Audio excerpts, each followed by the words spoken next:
चलें जी, बिस्मिल्लाहिर्रहमानिर्रहीम, अस्सलाम वालेकुम, वेलकम टू ऑल। तो तमाम रिकॉर्डिंग वाले स्टूडेंट्स आज मेरा बाकायदा शुक्रिया अदा करें कि मुझे याद रह गया है रिकॉर्ड करना, वरना हम आज तकरीबन तकरीबन भूल चुके थे और ये लेक्चर आपको नहीं मिलने वाला था। हमारा आज का टॉपिक है इंफॉर्मेशन टेक्नोलॉजी। देखो बेटा, इंफॉर्मेशन टेक्नोलॉजी के अंदर दो चीज़ें नॉर्मली यूज होती हैं, एक आईटी इंफॉर्मेशन टेक्नोलॉजी, एक होता है इंफॉर्मेशन सिस्टम। ये दो मुख्तलिफ चीज़ें हैं। इंफॉर्मेशन टेक्नोलॉजी क्या है बेटा? तमाम वो आईटी के इक्विपमेंट, तमाम आईटी इक्विपमेंट जो होते हैं वो इंफॉर्मेशन टेक्नोलॉजी कहलाते हैं। मतलब जितने भी computer systems, network, internets, each and everything जो है ये इंफॉर्मेशन टेक्नोलॉजी कहलाती है। इंफॉर्मेशन सिस्टम क्या होता है बेटा? It's a system, it's a combination of technology plus human being. इंसानों और टेक्नोलॉजी का जो कॉम्बिनेशन मिलके एक सिस्टम बनाता है उसको इंफॉर्मेशन सिस्टम कहते हैं। मिसाल के तौर पे कंप्यूटर है, उसके साथ जब तक बंदा बैठ के काम करने वाला नहीं उसके ऊपर वो इंफॉर्मेशन सिस्टम नहीं है। इंफॉर्मेशन टेक्नोलॉजी है, वो कंप्यूटर पड़ा है, ठीक है लेकिन उस पर जब तक बंदा बैठ के काम नहीं करेगा वो इंफॉर्मेशन सिस्टम नहीं है। तो लिहाजा एक चीज का हमें यहां से बहुत ही प्यारा सा आंसर मिल गया कि क्या एक वक्त ऐसा आने वाला है कि भैया जी हमारी आर्टिफिशियल इंटेलिजेंस जो है वो हमारे प्रोफेशन को या किसी भी प्रोफेशन को रिप्लेस कर देगी। तो बेटा विदाउट इंफॉर्मेशन सिस्टम कोई भी नहीं हो सकता है। हमें पता है कि इंफॉर्मेशन सिस्टम का इंटीग्रल पार्ट है ह्यूमन बीइंग, इंसान का होना, इंसान के पुत्र का होना। इंसान का पुत्र बन जाए, तुम्हें कह रहे हो? चल ठीक है, चीता है मेरा ये भाई, ये मेरा सबसे लाडला स्टूडेंट है, इसे कुछ ना कहा करो, मुझे पता लगता है आप बार तंग करते हो इसे। ये तंग किया करे ना मुझे बताया कर, मैं बंदे ले आऊंगा। अच्छा जी, नहीं बहुत प्यारा बच्चा है, अल्लाह ताला आपको तरक्की दे, कामयाबी दे बच्चा। अच्छा जी, तो हम बात कर रहे थे इंफॉर्मेशन सिस्टम। अब लेकिन ये चीज इतनी सादा या सिंपल नहीं है बेटा जितना कि हम ले रहे हैं कि भाई हम कुछ भी करते रहे, हम तो चार्टर्ड अकाउंटेंट ही रहेंगे ना, and we are the prestigious qualification and blah blah, और हम इंडस्ट्री के अब्बू लगे हुए हैं। नहीं बेटा, आप रिप्लेस हो जाएंगे अगर आपने खुद को डेवलप ना किया वक्त के साथ। आईटी वाले टॉपिक अब क्यों आ गए हैं हर सब्जेक्ट में? पहले क्यों नहीं थे? 2013 से पहले तो सिर्फ एक बुक हुआ करती, सब्जेक्ट हुआ करता था। अब तकरीबन हर सब्जेक्ट के अंदर आईटी डाल दी गया। वजह आई कि आपको रियलाइज हो गया था कि भाई अगर बच्चों को आईटी नहीं सिखाई, चार्टर्ड अकाउंटेंसी प्रोफेशन का बेड़ा गर्क हो जाना है। लेकिन ये बहुत बाद में जाके रियलाइज हुआ, आईटी ऑडिट बहुत पहले स्टार्ट हो चुके थे। तो हमें इसे क्या पता चलता है कि देखो बेटा, हमारे बारे में सोचने वाले बहुत स्लो है, आपके बारे में किसी ने नहीं सोचना। आपको खुद अपने बारे में सोचना है, अपने खुद को टाइम के साथ डेवलप करना है। तो लिहाजा जगह हमेशा उसकी मेंटेन रहनी है जो खुद को डेवलप करता रहेगा। हम जाते हैं कंपनीज में, मैं क्विक बुक ट्रेनर भी हूं, फ्रीलांसिंग भी करवाता हूं, मैं कंपनीज में जाता हूं। वहां पे जाके जब हम कोई सॉफ्टवेयर इंप्लीमेंट कर रहे होते हैं ईआरपी का, तो वो सारे बी कॉमर एम कॉमर जो पहले बैठ के रजिस्टरों पे काम कर रहे होते हैं, सारों की छुट्टी हो जाती है। एक ट्रेनर हम अपना रखवा देते हैं, एक बंदा जो हमने ट्रेन किया होता है, क्लास में स्टूडेंट्स होते हैं जो हमसे ट्रेनिंग लेते हैं, उनमें से हम किसी को वहां पे रखवा देते हैं। क्या हुआ? वो 4 या 5 बैठे थे जिन्होंने खुद को डेवलप नहीं किया था, वो रिप्लेस हो गए किस बंदे से? जो कि डेवलप्ड था। तो लिहाजा आपने हमेशा अपने आप को वक्त के साथ डेवलप करना है। अब क्वेश्चन ये है कि खुद को कैसे डेवलप किया जाए। मैं खुद बहुत अंडर डेवलप्ड हूं, मुझे तो अभी व्हाट्सएप के सारे फंक्शंस का नहीं पता कि इसके अंदर क्या कुछ होता है, लेकिन बहरहाल बेसिक चीजें मौजूद हैं। से कि इस टाइम हम ऑनलाइन क्लास ले रहे हैं। बेटा मेरी वीडियो आ रही है आपको?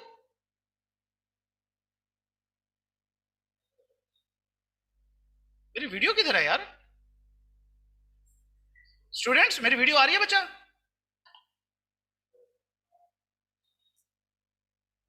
आ रही है सर, क्यों मुझे क्यों नहीं नजर आ रही भाई? अच्छा, इधर कहीं छुपा दिया मैंने किधर छुपाई है? मुझे तो दसो। ओ ये रही, इधर कहीं नहीं, इधर भी नहीं है। बाहर आ जाए यार, कहाँ पे चलें जिधर भी है, आपको नजर आ रहा हूं मैं ठीक है, ओके। चले जी, तो मैं बात क्या कर रहा था बच्चा कि देखो यूज कैसे करना है इसका, ये डेवलप कैसे करते हैं खुद को। हमारे पास देखो दुनिया में सबसे हम क्यूट लग ऐसे नहीं करते होते बच्चा। अच्छा चलें जी, छोड़े आगे चलते हैं, तो थोड़ा सा सीरियस रहें। इन्ना लिल्लाहि व इन्ना इलैहि राजिऊन। बेटा मेरी सुपारी तो नहीं देनी आपने अल्ताफ भाई को। अच्छा जी, हम बात कर रहे थे खुद को डेवलप कैसे करना है। तो रिसेंट एक क्वेश्चन था कि सर हम सोशल मीडिया का यूज अपने साइट पे कैसे कर सकते हैं। देखो बेटा, हम चार्टर्ड अकाउंटेंट की लाइफ में से अगर मैं कहूँ ना कि दो चीजें मिसिंग है जो हमें डिप्लीट करा रही हैं। नंबर 1 हमारी प्रोफेशनल ग्रूमिंग नहीं है, नंबर 2 हमारी कम्युनिकेशन स्किल्स नहीं है। प्रोफेशनल ग्रूमिंग क्या है? मैं majority of the chartered accountant qualified से मिला हूं जिनकी पर्सनैलिटी बिल्कुल भी नहीं जा रही होती उनके प्रोफेशन के साथ। ड्रेसिंग सेंस, ड्रेसिंग, ये वो चीज़ है। ड्रेसिंग से मतलब ये नहीं है कि भाई जबरदस्ती पैंट शर्ट ठूस के फिरते रहो अगर आपको अच्छी भी नहीं लगती तो। नहीं, ड्रेसिंग होनी चाहिए, ग्रेसफुल ड्रेसिंग होनी चाहिए। And number two, communication skill का तो बेड़ा ही गर्क है ना हम में। क्यों? हम लोग कौन होते हैं? हम वो लोग होते हैं जो 150 की क्लास में वो पिछले बेंच पे बैठ के हमने पूरी खामोशी से क्लास लेनी है, उसके बाद हमने अगले 10 घंटे अपने कमरे में ही रहना है, बाहर निकलना ही नहीं है। और जो जाहिर बात है क्वालिफाइड तो मतलब वो पढ़ने वाला बंदा है, तो उसने सारा दिन बैठ के बुक्स ही पढ़नी है ना बच्चा। तो कम्युनिकेशन स्किल्स में जितने हम मार खा रहे हैं कोई भी नहीं खा रहा। अब अगला क्वेश्चन है कम्युनिकेशन स्किल्स कैसे डेवलप की जाए? क्या सर इंग्लिश बोलना ही कम्युनिकेशन स्किल होता है? नहीं बेटा, पाकिस्तान में रहते हुए इंग्लिश बोलना उल्टा आपके डिस्क्रेडिट पे जाता है। क्यों? जिन बिजनेसमैन से आपने डील करना है उनमें से बहुत ही कम होते हैं जिनको इंग्लिश में कुछ चीज समझ आती है, नहीं तो सारे अजेडी होते हैं।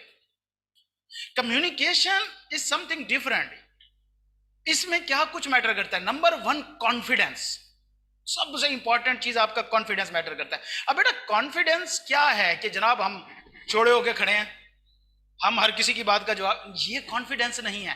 इस चीज पे कॉन्फिडेंस के जो काम आप कर रहे हो आपको उस पर ग्रिप है।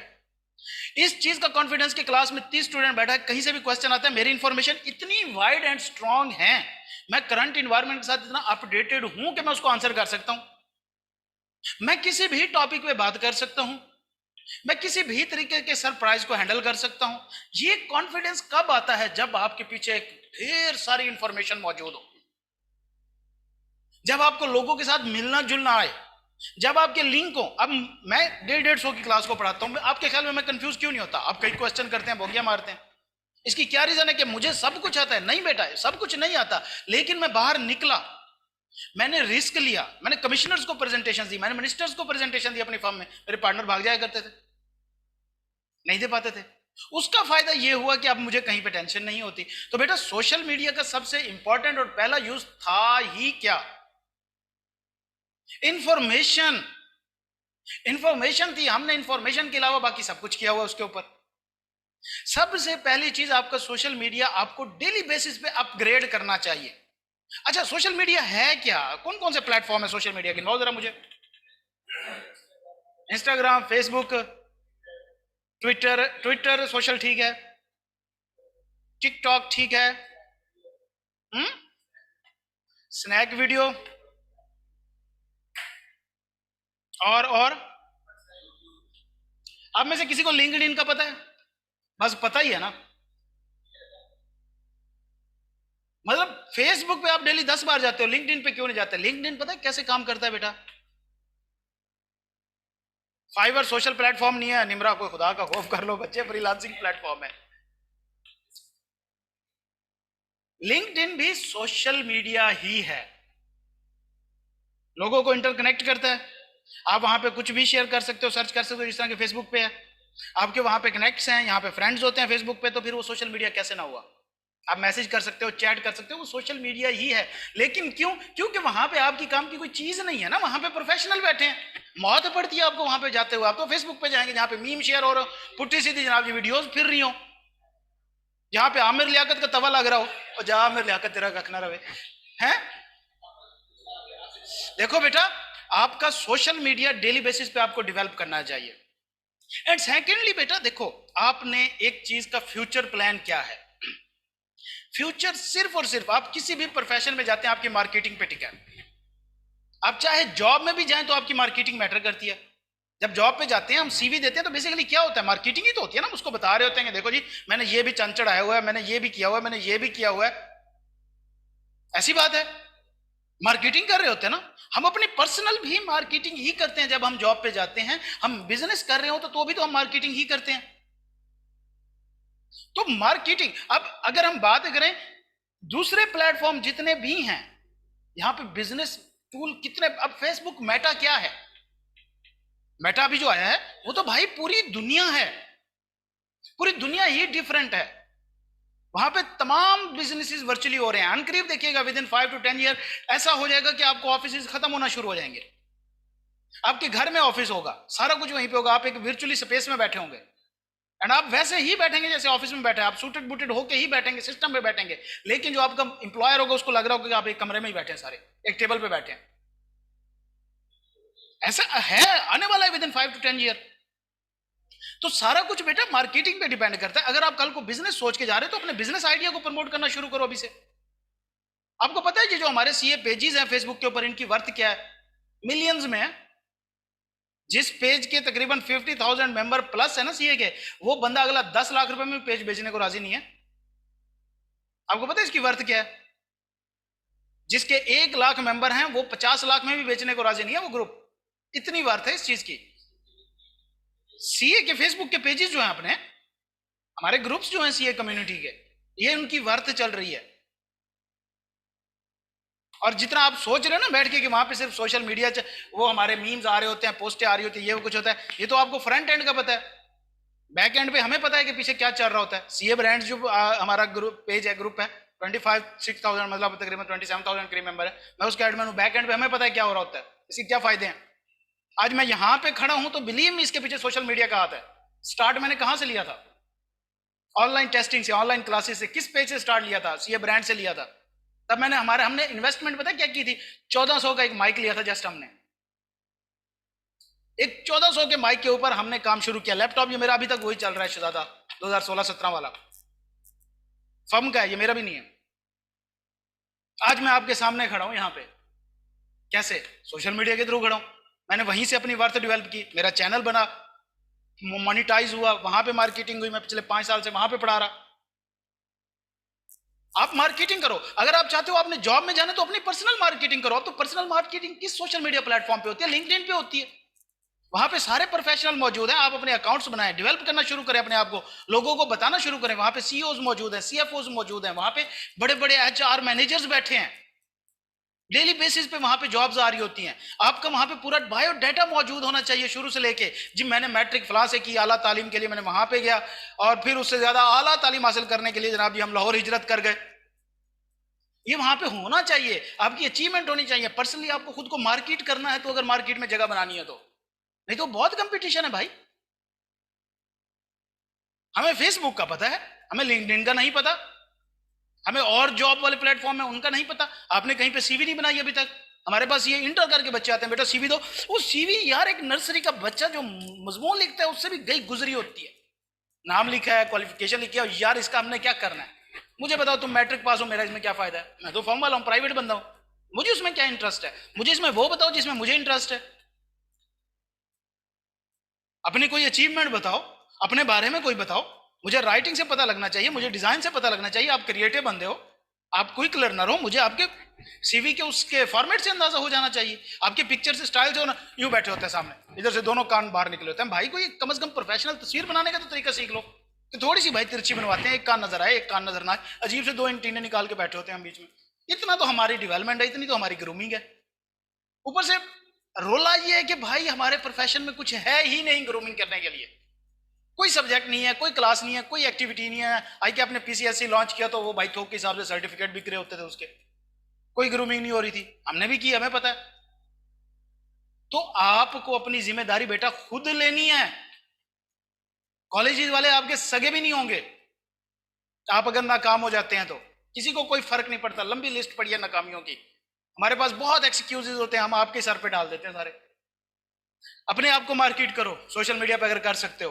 अगर आपने बिजनेस में जाना है, बिजनेस का आइडिया अभी से आपके जहन में होना चाहिए, उस पर वर्क करना शुरू करो। मैंने 2017 में काम करना शुरू किया था, मेरी 1.5 साल पहले आर्टिकल खत्म हुई है। आज मैं कॉलेज में खड़ा पढ़ा रहा हूं, एंड एक क्वालिफाइड जितना मैं ले रहा हूं, बल्कि हो सकता है उससे भी ज्यादा हो कई केसेस में। क्या था? सोशल मीडिया था। मेरे पास कोई जादू की छड़ी थोड़ी थी, मैंने आर्टिकल की सीधा मुझे टीचिंग मिल गई। यहाँ पे आके मैं आपके सामने खड़ा हूँ, 50-50 बच्चों की क्लास पढ़ाता हूँ, 30-30 बच्चों की क्लासेस पढ़ाता हूँ। ये पावर है, जस्ट आपको पॉजिटिव यूज देखना है। आप एक तहैया करें, फेसबुक से तमाम फजूल चीजें हटा देंगे, तमाम फजूल व्हाट्सएप ग्रुप्स हटा देंगे, न्यूज चैनल करो, इंफॉर्मेशन इकट्ठी करो, अपनी कम्युनिकेशन पावर स्ट्रांग करो, अपनी पर्सनैलिटी डेवलप करो, अपनी पर्सनैलिटी स्ट्रेंथन करो, अपने आप को मार्केट करो, खुद एक ब्रांड बनो। कब तक बच्चों की तरह जिंदगी गुजारोगे? अब आपकी जिम्मेदारी कौन लेगा? आपके माँ बाप लेंगे। माँ बाप ने एफएससी के बाद अगर आपको प्रोफेशनल क्वालिफिकेशन में डाल दिया बेटा, तो आप उतने कॉस्टली इतने पढ़ रहे हो उनको कि वो पैसा कमाने के चक्करों में आपको भूल ही चुके। उन्होंने आपको अफोर्ड करना है। कोई आपकी रिस्पॉन्सिबिलिटी नहीं लेने वाला। कल को फेल होते हो तो आप रिस्पॉन्सिबल हो, कामयाब होते हो तो फिर पूरा खानदान रिस्पॉन्सिबल होता है। ठीक है? समझ आई बात तमाम स्टूडेंट्स को? ये मेरी आज की बातें अब बेटा ध्यान में रखनी है, क्योंकि हमारी क्लासेस जो हैं वो खत्म होने वाली हैं ऑलमोस्ट। तो मैं नहीं चाहता कि कुछ चीज़ें हम में से रह जाएं, क्या पता फ्यूचर में आप कहाँ हो हम कहाँ हो। लेकिन बहरहाल ये चीज़ें आप ध्यान में रखें, ये आपको प्रैक्टिकली लाइफ में बेटा बहुत फायदा देने वाली हैं, और ये हमारी प्रैक्टिकल लाइफ का एक निचोड़ होता है। अगर आप समझते हैं कि मैं एक कामयाब इंसान हूँ, तो फिर ये मेरी एक लाइफ का निचोड़ है, एक मेरी जिंदगी का निचोड़ है। खैर इतनी बड़ी नहीं है, लेकिन जो भी है, जो बच्ची कुछ ही मरियल सी मुर्दा सड़ियल जिंदगी है, उसका निचोड़ हमारा यही कुछ है। बाकी आपकी मर्जी है। ओके जी, तो हम पढ़ रहे थे इंफॉर्मेशन सिस्टम और इंफॉर्मेशन टेक्नोलॉजी। तो उसमें हमने थोड़ा सा कंप्यूटर सिस्टम को टच किया था कि कंप्यूटर सिस्टम होता क्या है। हमने कहा जी ये हार्डवेयर और सॉफ्टवेयर का कम्बिनेशन होता है। इसके दो कंपोनेंट होते हैं, हार्डवेयर एंड सॉफ्टवेयर। हार्डवेयर तमाम टेंजिबल पेराफेरल्स या आप कह सकते हैं इक्विपमेंट जो उसके साथ अटैच होते हैं। सॉफ्टवेयर जो उससे बाहर के होते हैं। हार्डवेयर में फिर हमने देखा था 3-4 तरह की चीजें होती हैं, input devices, CPU, output devices and storage devices. Input devices हमने कल बड़ी डिटेल में देखी थी कि कीबोर्ड होता है, उसके अंदर न्यूमेरिक इनपुट देने के लिए। सेम इसी तरह माउस होता है, पॉइंटर वगैरह उसके लिए। टच स्क्रीन हमने देखी, हमने QR code scanner, bar code scanner हमने देखे, हमने मैग्नेटिक इंक रिकग्निशन देखा, हमने ऑप्टिकल मार्क रीडर देखा, स्कैनर, डिजिटल कैमरास, ये सारी चीजें हमने कल इनपुट डिवाइसेस देख ली थी। ये सिर्फ इतना ही आपको पता होना चाहिए। अच्छा जी, ये उनका फर्क है, जस्ट आपने देख लेना है, फायदे नुकसान लाजमी देखना है। लेकिन आउटपुट डिवाइसेस कौन सी होती है बेटा? वो डिवाइसेस जिससे हमें कंप्यूटर आउटपुट देता है। ये कौन कौन सी हैं? मॉनिटर, हम सबको पता है, पुराने जमाने में जो थे वो कैथोड रे मॉनिटर होते थे, सीआरटी मॉनिटर, वो जो बड़े बड़े डब्बे होते थे वो कैथोड रे मॉनिटर हुआ करते थे। फिर एलसीडीज आई एंड फिर एलईडीज आ गई। एलसीडी में पहले कैथोड रे होता था, उसका मसला ये था कि तो बहुत बिजली खाता था, लेकिन उसकी पिक्चर क्वालिटी सबसे बेहतरीन उसी की थी। कैथोड रे की जो पिक्चर क्वालिटी थी वो 4K की भी नहीं है आज के दौर में। लेकिन उसका इशू क्या था? एक तो वो बहुत हैवी बिजली खाता था, नंबर 1। नंबर 2 जो था, वो इतने बड़े स्केल पे बड़ी वीडियोस बनाने के लिए यूज नहीं हो सकता था। क्यों? इतनी सी आगे स्क्रीन होती थी, अगर आप वो डब्बा खोलते तो पीछे इतनी बड़ी ट्यूब होती थी, और अगर सैनमा वाली स्क्रीन पे वो ट्यूब लगानी है तो आधे शहर में फैली पड़ी हो वो तो वो कैथोड रे ट्यूब होते थे। फिर उसको ओवरकम करने के लिए एलसीडीज बनाई गई। लेकिन एलसीडीज का इशू ये था कि तो क्वालिटी अच्छी नहीं होती थी, नंबर 1, एंड नंबर 2 वो एक एंगल के ऊपर क्लियर नजर आती थी। हम थोड़ा साइड पे होते ब्लैक हो जाती है, कभी देखिए इस तरह की स्क्रीन, हम थोड़े सा साइड पे हों ब्लैक हो जाती हैं, तो वो एलसीडीज होती हैं। फिर उसका हल निकाला गया एलईडीज की वजह तरह। तो अब एलईडीज जो है इसके अंदर भी फिर पिक्सल्स पे बात आ रही है। तो ये तमाम आउटपुट डिवाइसेस है। प्रिंटर क्या होते हैं बेटा? ये हार्ड फॉर्म में, पेज की फॉर्म में जब हम किस चीज का आउटपुट लेते हैं तो उसको प्रिंटर डिवाइस कहा जाता है। जो हमारे यहाँ फोटोकॉपियर मशीनें भी इसी में काम आती हैं, प्रिंटर भी इसी काम आते हैं। स्पीकर एंड हेडसेट ये ऑडियो आउटपुट के लिए होते हैं। जब बैठ के हम चंद छैया गाने सुन रहे होते हैं और ये चीज़ें कर रहे होते हैं, हम व्हाट्सएप जब हमारे पास मैसेज आता है ऑडियो, तो हमने यूं कान के साथ लगाया होता है, कोई तीसरा बंदा ना सुन ले क्या हो रहा है, वो ऑडियो आउटपुट के लिए होता है। स्टोरेज डिवाइसेस बेटा क्या होती हैं? ये वो डिवाइसेस, ये आउटपुट वाली डिवाइसेस है, मतलब जिससे हम डाटा शॉर्ट फॉर्म में एक्सपोर्ट कर लेते हैं। यूएसबीज है हमारी, एक्सटर्नल हार्ड ड्राइव होती हैं, सीडीज हैं, डीवीडीज हैं, फ्लॉपी डिस्क हैं, ये सारी चीज़ें। एंड प्रोजेक्टर ऑफ कोर्स आपके सामने लगा हुआ है, ये विजुअल डिस्प्ले या विजुअल आउटपुट के लिए यूज होता है। जी बच्चा, पिक्सल क्या होते हैं बेटा? पिक्सल देखो, ये जितनी भी स्क्रीन होती है ना, बेसिक जितने भी दुनिया में कलर हैं, ये 3 कलर से मिलके बनते हैं, ब्लू, ग्रीन और आई थिंक रेड है। 3 कलर से मिलके सारी दुनिया के ये जो कलर्स होते हैं ये बनते हैं, सब कलर्स। तो ये छोटी छोटी एलईडीज होती हैं बेसिकली, जिनके अंदर 3 ही कलर्स होते हैं।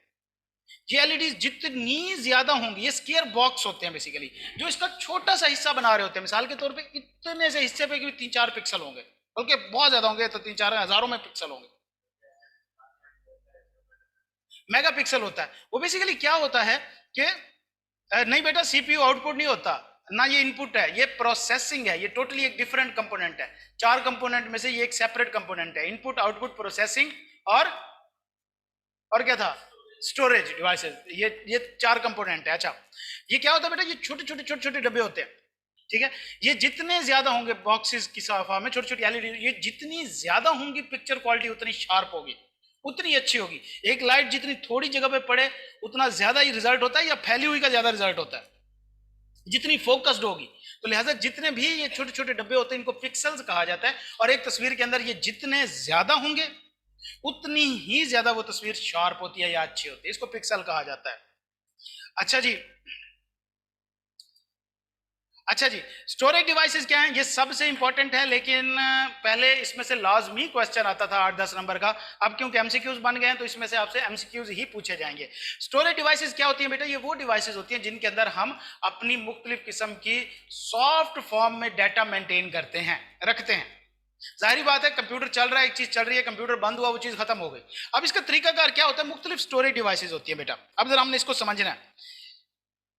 हम बाजार में जाते हैं, किसी ऐसी शॉप पे, अगर हम बात करें, अब एक शॉप पे गए, खासतौर पे स्टील वाली दुकान है, शॉप है जहाँ पे ये सरिया वगैरह मिलता है घर के लिए। वहां पे शॉप पे जाते हैं तो इतनी सी एक शॉप होती है, उसके अंदर थोड़ा से गार्डर पड़े होते हैं, थोड़े से टीआर पड़े होते हैं, थोड़ा सा सरिया पड़ा होता है। आप जाके उसको कहते हैं, ऑर्डर देते हैं कि भैया एक काम करो यार, एसी का रिमोट ले आओ, मेरी तबीयत पसीना बहुत ज्यादा हो रहा है, एसी का रिमोट पकड़ के जाओ ना, जरा सर से कहना सर एसी का रिमोट मिल सकता है। जाहिद भाई को मैं कहा था अभी वैसे। अच्छा जी, अच्छा सुने इधर, क्या होता है कि आप उसे कहते हो जी मुझे 4 टन सरिया चाहिए, वो कहते सर मिल जाएगा। आप कहते हो भाई तू कैसे देगा, यहाँ पे तो बमुश्किल 2 मन पड़ा होगा, मुझे 4 टन चाहिए। कहता नहीं जनाब, हमारी पीछे एक बड़ा वेयर हाउस है जिसके अंदर डाटा हमारा ये सारा पड़ा हुआ है। तो क्या होता है, जब भी एक कस्टमर आता है, इसको ऑर्डर देता है, ये क्या करता है, अपना छोटा भगाता है, इधर छोटे जा लेके आ, छोटा यहां से वो सरिये लेके जाता है और उसको दे देता है। ऐसी बात होती है। ये वो जगह है जहां पे डीलिंग हो रही है डायरेक्टली, ये वो जगह है जहां पे हमने अपना एक्स्ट्रा मटेरियल रखा हुआ है। लेकिन दरमियान में एक छोटा भी तो फिर रहा है जिसने कम से कम कंधे पे और नहीं तो 1-2 सरिये उठाए होंगे, वो भी तो स्टोरेज है ना। ऐसी बात है ना बच्चा। बेटा माइक म्यूट करो, किसका ऑन हो जाता है ये भाग के, माइक म्यूट रखें। तो क्या होता है बच्चे, ये मुख्तलिफ स्टोरेज है। देखो ये भी तो स्टोरेज है ना, थोड़ा सा यहाँ पे जो पड़ा हुआ है, लेकिन ये डायरेक्टली यूज में है, डायरेक्टली यूज में है। ये वाला जो पड़ा है ये भी तो स्टोरेज है, लेकिन ये डायरेक्टली यूज में नहीं है। ये कब यूज होगा, जब हम मेरे जरूरत पड़ेगी, हम छोटे को भेजेंगे, ये उठा के इधर से ले आएगा। लेकिन दरम्यान में एक छोटा भी तो फिर रहा है ना, जिसने कुछ ना कुछ उठाया होगा आते जाते हुए, वो भी तो स्टोरेज है ना। ऐसी बात है। अच्छा, इसी तरह हमारे पास एक ट्रक आता है जिसपे हमने सरिया मंगवाते होते हैं, वो से के ट्रक यहां पे आके लगा हुआ है। 1 मिनट, हम उस पे चलते हैं, वन नोट पे चलते हैं। ये पेंटिंग थोड़ी सी हमारी मजे वाली होने वाली है, हम इसको प्रॉपर तरीके से समझते हैं। ये क्या आ गया भाई, ये क्या था? ओए हमारा खोता खड़ा है यार इधर। ओ ये देखो ये चीज, चले जी, अच्छी बात है। हम नीचे चलते हैं। अच्छा जी, अब ऐसा हुआ कि भैया चला दें, बटन ऑन है, वहां से चला दें, ये रेड बटन दबाए, चले बैठ जाए। अच्छा जी, तो हमने क्या कहा कि देखो ये एक शॉप है छोटी सी, ठीक है, ये आप कस्टमर हैं, क्योंकि आपकी वाट लगने वाली है, आप कंस्ट्रक्शन शुरू करा चुके हैं, मिस्त्री आपके घरों में घुस गए हैं, अब आपकी खैर नहीं है। चलें जी, ये टांगे भी हैं आपकी, विंगी टंगे हैं। खैर आप जनाब जी इधर आते हैं, इस शॉप के अंदर यहाँ पे 1-2 मन सरिया पड़ा हुआ है, थोड़े से टीआर पड़े हुए हैं। आप इसको कहते हो जी मुझे 4 टन सरिया चाहिए, ये कहता है जी मिल जाएगा। आप कहते हो वो कहाँ पे है? कहता है जी यहाँ पीछे हमारा एक वेयर हाउस है, स्टोरेज है, उसके अंदर हमने सरिया रखा हुआ है, बहुत सारा पड़ा है, वहां पे 10-15 टन रखा हुआ है। ये कहता है कि भाई तुमने वहां पे क्यों रखा हुआ है, यहाँ पे क्यों रखा हुआ है? आपका क्वेश्चन होगा। वो कहते हैं देखो भाई, जो छोटे मोटे कस्टमर तो डेली आते रहते हैं, थोड़ा बहुत यूज तो हर वक्त हो रहा होता है, तो जितनी डायरेक्ट हमारी जरूरत होती है वो हम इतना रख लेते हैं, बाकी हम इधर रख लेते हैं। तो पहली स्टोरेज हमारी प्राइमरी ये है, ऐसी बात है। अच्छा 1 मिनट, अच्छा जी, तो प्राइमरी स्टोरेज हमारी ये है, लेकिन इसके कैरेक्टरिस्टिक्स क्या है? ये स्मॉल है, ऐसी बात है। नंबर 2, ये शॉर्ट टर्म है। मतलब क्या है कि अगर इसमें से ये चीजें उठा लेते हो, यूज करते हो, तो आपको फौरन उसे रिप्लेस करना पड़ेगा, बहुत जल्दी खत्म हो जाएगी ये। जैसे ही आप दुकान बंद करोगे ये नजर आना बंद हो जाएंगे। लेकिन वेयर हाउस में तो पड़ी है चीजें, वहां पे तो लोग सो रहे होंगे, मतलब वहां पे तो 24 घंटे लोगों की एक्सेस में है ना सरिया। ये क्या होगा, जैसे ही आप ताला लगा के जाओगे शाम को, ये तो आपकी एक्सेस में है, यहाँ पे तो कोई गार्ड नहीं होगा, ये तो छोटी सी शॉप है, लेकिन आपके स्टोर पे तो गार्ड होगा। तो लिहाजा ये क्या हुआ, ये टेम्परेरी हुई, जैसे ही आपने शटर लगाया ये बंद, इस तक एक्सेस खत्म हो गई। लेकिन वेयर हाउस में तो एक्सेस मौजूद है, अभी भी लोग बैठे हैं। ठीक है। और हाँ पानी, सॉरी यार मुझे थोड़ा सा ना फेफड़ों का इशू है कोविड की वजह से। अच्छा, लेकिन उसके बाद तीसरी चीज, पहली चीज क्या है, शॉर्ट टर्म है, दूसरी चीज क्या है, छोटी है, और नंबर 3 के ऊपर बेटा ये डायरेक्ट यूज में है, ये वाली स्टोरेज डायरेक्ट यूज में है, ये इनडायरेक्ट यूज में है।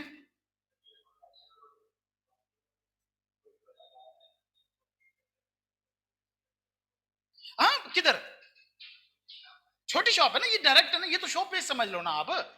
छोटा मोटा कस्टमर आ जाता है 1-2 किलो वाला, हम जैसा, इसके बिना भेजा जा पुत्र सरिया लेके आ, किला ठोकना है, यहाँ हमने बिल्ली या कुत्ता बांधना है। ठीक है, तो इसकी अब हमने कैरेक्टरिस्टिक्स देखी। दूसरी क्या है, ये प्राइमरी स्टोरेज इसको कहते हैं। सेकेंडरी स्टोरेज क्या होती है बेटा, ये वाली जो बड़ी है लेकिन ये जरूरत के वक्त काम आ रही है। जब हमें जरूरत होती है हम छोटे को भेजते हैं, ये छोटा है, ठीक है, ओके, मेरी पेंटिंग नहीं चुरानी बच्चा, ये छोटा है, इसने सरिया उठाए हुए हैं सर के ऊपर दो, हम इसको भेजते हैं, ये वहां से उठाता है, उठा के ले आता है। और इस वेयर हाउस में कहां से आता है सरिया, ट्रकों से मंगवाते हैं, यहां साथ इसके एक ट्रक लगा हुआ है, ठीक है, ओके, ये ट्रक है इसके साथ, इसमें ड्राइवर भी बैठा है छोटा सा, ये सामने स्टीयरिंग भी है, ओके, इसमें सरिये पड़े हुए हैं, इसमें से लोडिंग अनलोडिंग भी हो रही है, इसमें भी बंदे फिर रहे होंगे जिनके पास सरिया मौजूद होगा। देखा जाए तो एक टाइम पे कहां कहां पे सरिया मौजूद है, यहां पे मौजूद है, यहां पे मौजूद है, इस छोटे के सर के ऊपर भी मौजूद है, इस ट्रक के अंदर भी मौजूद है। तो ये बेसिकली ट्रक क्या है, ये यूएसबी है। ये जो बैक एंड पे चीजें पड़ी हैं ये हमारी हार्ड डिस्क होती है, जिसके अंदर हम बड़ा डाटा, हमारी रैम, जब हम काम कर रहे हैं बेसिकली ये जिन चीजों के ऊपर हम फंक्शन कर रहे हैं ये वो चीजें जो रैम में चल रही होती हैं, इसको प्राइमरी स्टोरेज कहा जाता है, जिसमें रैम आती है। ये वो चीजें हैं जिन पे हम डायरेक्ट काम कर रहे हैं। जब भी हमने कोई काम खोलना है, से कि हमने फिल्म चलानी है, हमने कंप्यूटर को कमांड देनी है इस जगह पे आके कि भाई हमने ये फिल्म चलानी है, ये भगाएगा रैम इस छोटे को कि जा उधर से फिल्म उठा के ले आ। क्यों भाई, वो फिल्म 4 GB की है और हमारी रैम टोटल 2 GB की है, यहाँ पे तो फिल्म पड़ी हुई नहीं होगी, तो हमारी हार्ड डिस्क में होगी ना। तो भाई ये छोटे को भगाएगा, छोटा फिल्म इधर लेके आएगा, ये फिर हमें साथ साथ चला के दिखाता रहेगा। हाँ, रैंडम एक्सेस मेमोरी कहते हैं ना इसको, रैम, ठीक है। अच्छा, अब नंबर 1 हम कहते हैं कि जी सिस्टम की स्पीड स्लो है या तेज है तो रैम चेंज करो।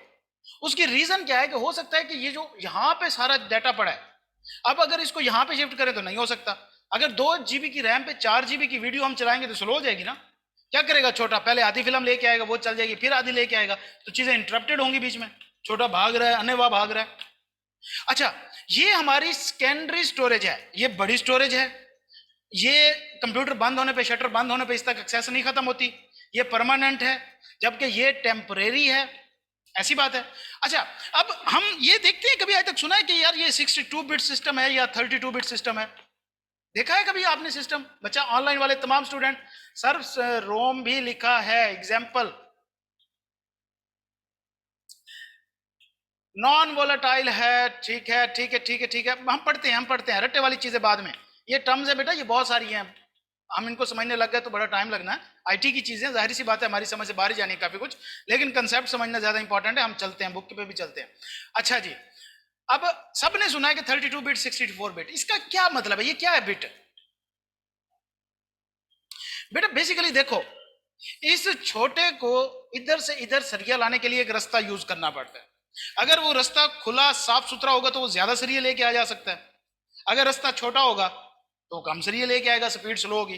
तो 32 बिट बेसिकली ये जो रास्ता है जिसके ऊपर छोटा जा रहा है, इसकी चौड़ाई को रिप्रेजेंट करते हैं, जिसको हम बसेस कहते हैं,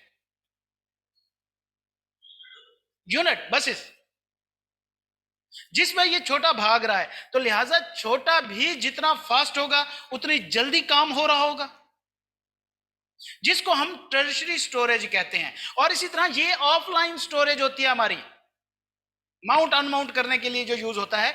तो अब काफी हद तक चीजें हमें क्लियर हैं, अब हम जब पढ़ते जाएंगे तो साथ साथ हमें पता चलता जाएगा क्या है। बाकी रटे वाली चीजें हैं, कंसेप्ट क्लियर हुआ बेटा सारा, एक सिस्टम कैसे काम कर रहा होता है कंप्यूटर के अंदर, जब आप फिल्म देख रहे हो तो आप तो चस्के ले रहे होते यार, वाह मजे की फिल्म चल रही है, गाने देख रहे हो, बेचारे उस छोटे का ख्याल रखो जो भाग रहा है बीच में, आपने उसकी दौड़े लगाई होती हैं। आज के बाद होपफुली आप कंप्यूटर को भी इंसान समझोगे इस लेक्चर के बाद। अब आपको कंसेप्ट क्लियर हो गया कि कैसे काम होता है। अच्छा जी, चलें, गुड हो गया। तो ये आईटी का बहुत ही बोरिंग है बेटा, इसको इंटरेस्टिंग करने में पसीने निकल आते हैं।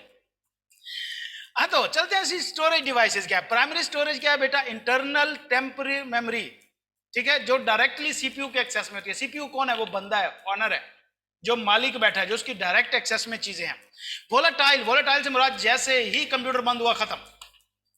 आप एक मूवी चला के देख रहे हो, लाइट चली गई है, वापस आओगे चलाओगे, मूवी चल रही होगी? नहीं, खत्म हो जाएगी, छोटा उठा के वापस फेंकाएगा, ठीक है, फिर से आके आपको दोबारा चलानी पड़ेगी ना। सेम इस तरह मच स्मॉलर देन सेकेंडरी और टर्शियरी स्टोरेज, बहुत छोटी होती है, 3 GB 4 GB 8 GB 16 GB तक भी मौजूद है। बड़े सुपर कंप्यूटर तो हजारों जीबी वाले भी हैं।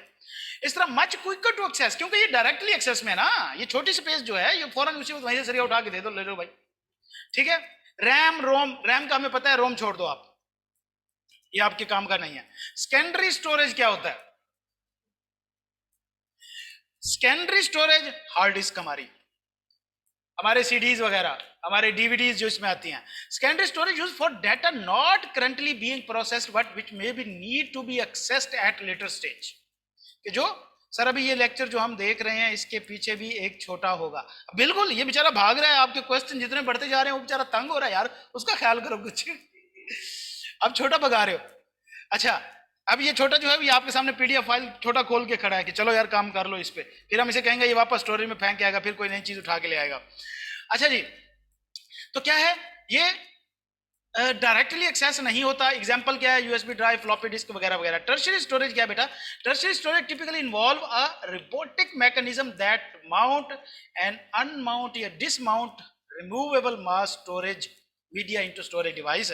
तो बेटा जब हम यूएसबी लगाते हैं, जब हमने ट्रक यहाँ पे लगाया, ट्रक तो हमारी ऑफलाइन स्टोरेज है, लेकिन इसमें बंदे हैं ना जो सरिया उतार रहे हैं, तो उनके हाथ में भी तो कुछ ना कुछ सरिया मौजूद है। अगर वो बंदे ना हो तो क्या आप सरिया शिफ्ट कर सकते हो?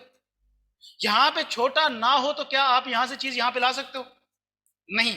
सेम इसी तरह यहां पे भी बंदे ना हो तो क्या आप ट्रक से शिफ्ट कर सकते हो?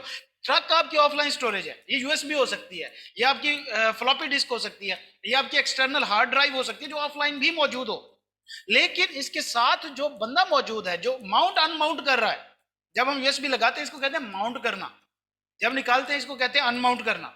तो ये जो छोटा अंदर मौजूद है ये इधर से यूएसबी से डाटा निकाल के हार्ड ड्राइव में ट्रांसफर कर रहा होता है जब आप कॉपी पेस्ट कर रहे होते हो, तो इसको कहा जाता है टर्शियरी स्टोरेज, ठीक है, क्लियर है। ऑफलाइन स्टोरेज तमाम वो स्टोरेज जिसमें डाटा ऑफलाइन पड़ा रहे, सर्वर है, हार्ड ड्राइव है, यूएसबीज हैं, हार्ड डिस्क भी होती हैं जिनमें डाटा ऑफलाइन पड़ा रहे। तो ये चीजें मिक्सचर है, मतलब अब देखो यहाँ पे हमने फ्लॉपी डिस्क देखी, ये ऑफलाइन स्टोरेज भी है, सीडी देखी, ये भी ऑफलाइन स्टोरेज है, यूएसबी देखी, ये भी ऑफलाइन स्टोरेज है, हार्ड डिस्क भी ऑफलाइन स्टोरेज है। तो ये जस्ट टर्म्स हैं, लेकिन आपको मतलब पता होना चाहिए कि स्टोरेज कैसे होते हैं। तो स्टोरेज डिवाइसेस क्लियर हैं तमाम स्टूडेंट्स को? कोई मसला? बड़ा भगाया छोटे को, ये तो अभी मजाक था, अब आगे चीजें स्टार्ट होनी है। हाँ जी, ऑनलाइन वाले तमाम स्टूडेंट एक बार यस सर बोले, सो तो नहीं गए, जल्दी से तमाम स्टूडेंट्स वन टाइम। हम कंप्यूटर का काम क्यों समझ रहे हैं? बेटा आप क्लास किस पे ले रहे हो, मैं क्लास किस पे दे रहा हूं? अगर हमें कंप्यूटर ना आता होता तो आप क्लास ले सकते, ये तो एक इनिशियल बेस के ऊपर है, तो क्वालिफिकेशन लेवल पे जाके इसका यूज कितना होगा आपको क्या पता? जी जी सर, ब्रेक दे दें, चलें जी, 4 मिनट की 5 मिनट की ब्रेक लेते हैं, ज्यादा लंबी नहीं है। अब ब्रेक ले लें, उसके बाद अगला टॉपिक जो है वो हमारा बहुत इंपॉर्टेंट, टफ एंड टोटल रट्टा है, बहुत खुश्क है।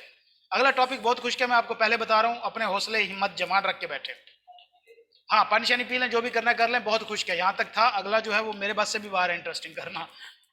चलें जी, 5 मिनट की ब्रेक पकड़नी है तो पकड़ लें आप।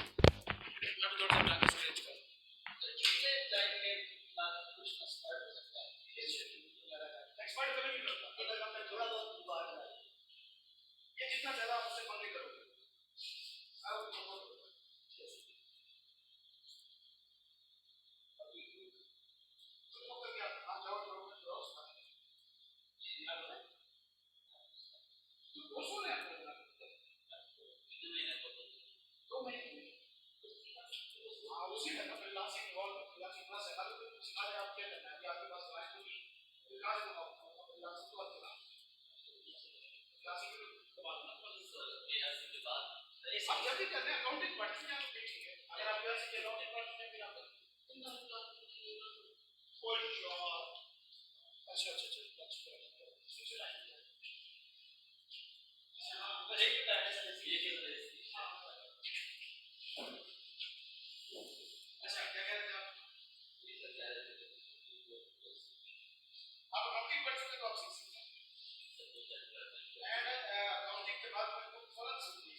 चलें जी, लगा लिया। ओके जी, ओके तो अगला हमारा टॉपिक बिल्कुल हमारे अब सब्जेक्ट से रिलेटेड है, बिजनेस से रिलेटेड है, कंपनी से रिलेटेड है, ऑडिट से रिलेटेड है। Information technology and information system जो है वो हमने समझना है यार थोड़ा सा। अच्छा जी, इंफॉर्मेशन टेक्नोलॉजी क्या है? मैंने आपको पहले बताया कि application of computer and telecommunication equipment, computer and internet और ये चीजें मिला के इनको इंफॉर्मेशन टेक्नोलॉजी कहते हैं। सिस्टम क्या है? Combination of people, hardware, software, तीनों का कॉम्बिनेशन जो है वो इंफॉर्मेशन सिस्टम बनाता है। सिस्टम क्या है? A set of integrating component के मुख्तलिफ कंपोनेंट जो मिलकर एक पूरा यूजफुल कोई सिस्टम बना दे, उसको सिस्टम कहते हैं। अगर एक कंप्यूटर मौजूद है जिसके साथ माउस कीबोर्ड मौजूद नहीं है तो वो सिस्टम नहीं है। क्यों? वो कंप्लीट नहीं है, वो फंक्शन नहीं कर सकता, यूजफुल पर्पस के लिए मौजूद नहीं है। तो सिस्टम क्या है कि कोई भी ऐसे कंपोनेंट जो मिल के एक ऐसा प्रोडक्ट या ऐसे डेवलप करें जो रेडी फॉर यूज हो, उसको सिस्टम कहा जाता है। इंफॉर्मेशन सिस्टम हमने पढ़ लिया, इंफॉर्मेशन टेक्नोलॉजी पढ़ लिया। इंफॉर्मेशन मैनेजमेंट से क्या मुराद है? जो इंफॉर्मेशन हमारे पास मौजूद होती है उनकी प्रॉपर तरीके से स्टोरिंग, उनकी प्रोसेसिंग एंड उनका यूज जो है, ये इंफॉर्मेशन मैनेजमेंट कहलाता है। एलिमेंट ऑफ अ सिस्टम, कि किसी ऑर्गेनाइजेशन के अंदर सिस्टम क्यों बनाया जाता है? एक ऑर्गेनाइजेशन अपनी अंदर सिस्टम क्यों डेवलप करती है? हम जस्ट इंफॉर्मेशन सिस्टम की बात नहीं कर रहे, हम ओवरऑल एक सिस्टम की बात कर रहे हैं।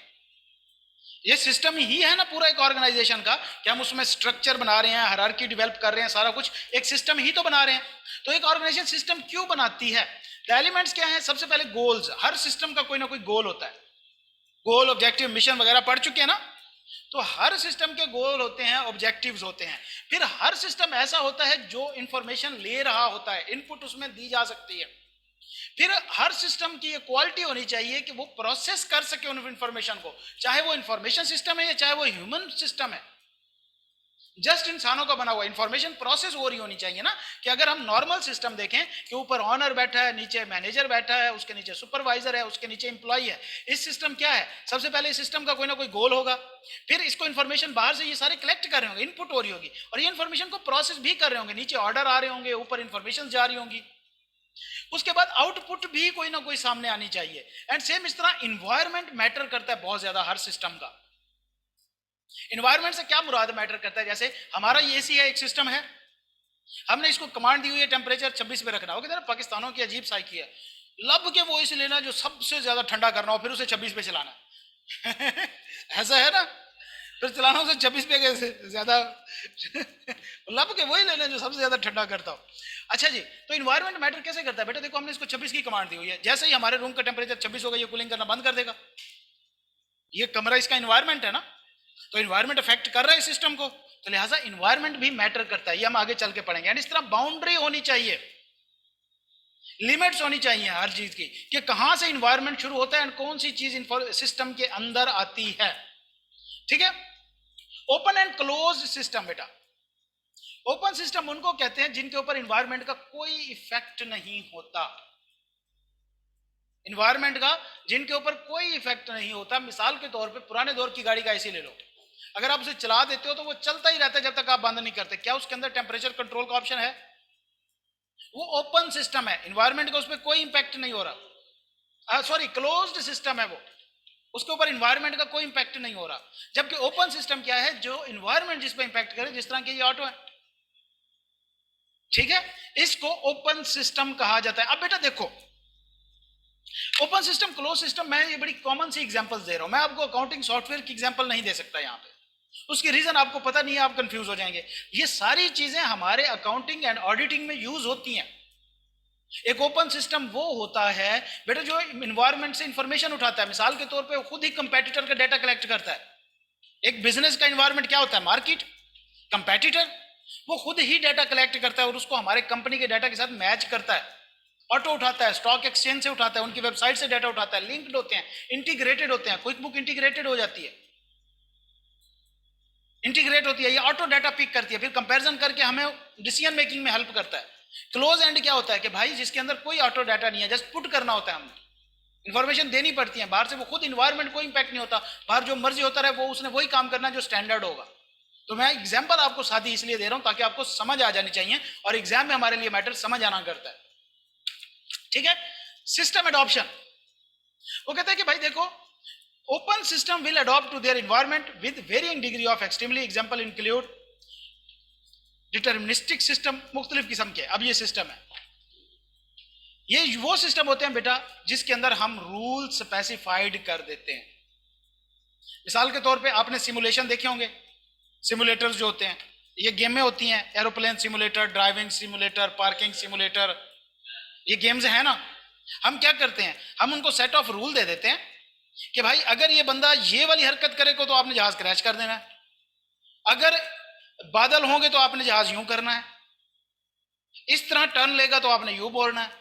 हमने उनको रूल दे दिए हुए हैं, उसके मुताबिक जो रिजल्ट होगा वो आपके एक्शन के मुताबिक निकलता आएगा। एक रूल दे दिया हमने कि देखो मिसाल के तौर पे मेरा एक सिस्टम है, जिस तरह एटीएम मशीन एक सिस्टम है, हमें पता है, हमने एटीएम मशीन को एक रूल दिया हुआ है कि जो भी कार्ड आएगा आपने उसकी पहले लिमिट स्कैन करनी है, लिमिट के बाद अगर तो उसकी लिमिट रहती है तो प्रोसीड करना है, नहीं तो रिजेक्ट करना है। तो क्या हुआ, हमने इसको प्री डिटरमिनेड रूल दे दिया है, आप कार्ड डालोगे, इनपुट करोगे, अगर तो आपकी लिमिट रहती है तो मजीद प्रोसेसिंग की इजाजत देगा, नहीं तो नहीं देगा ना।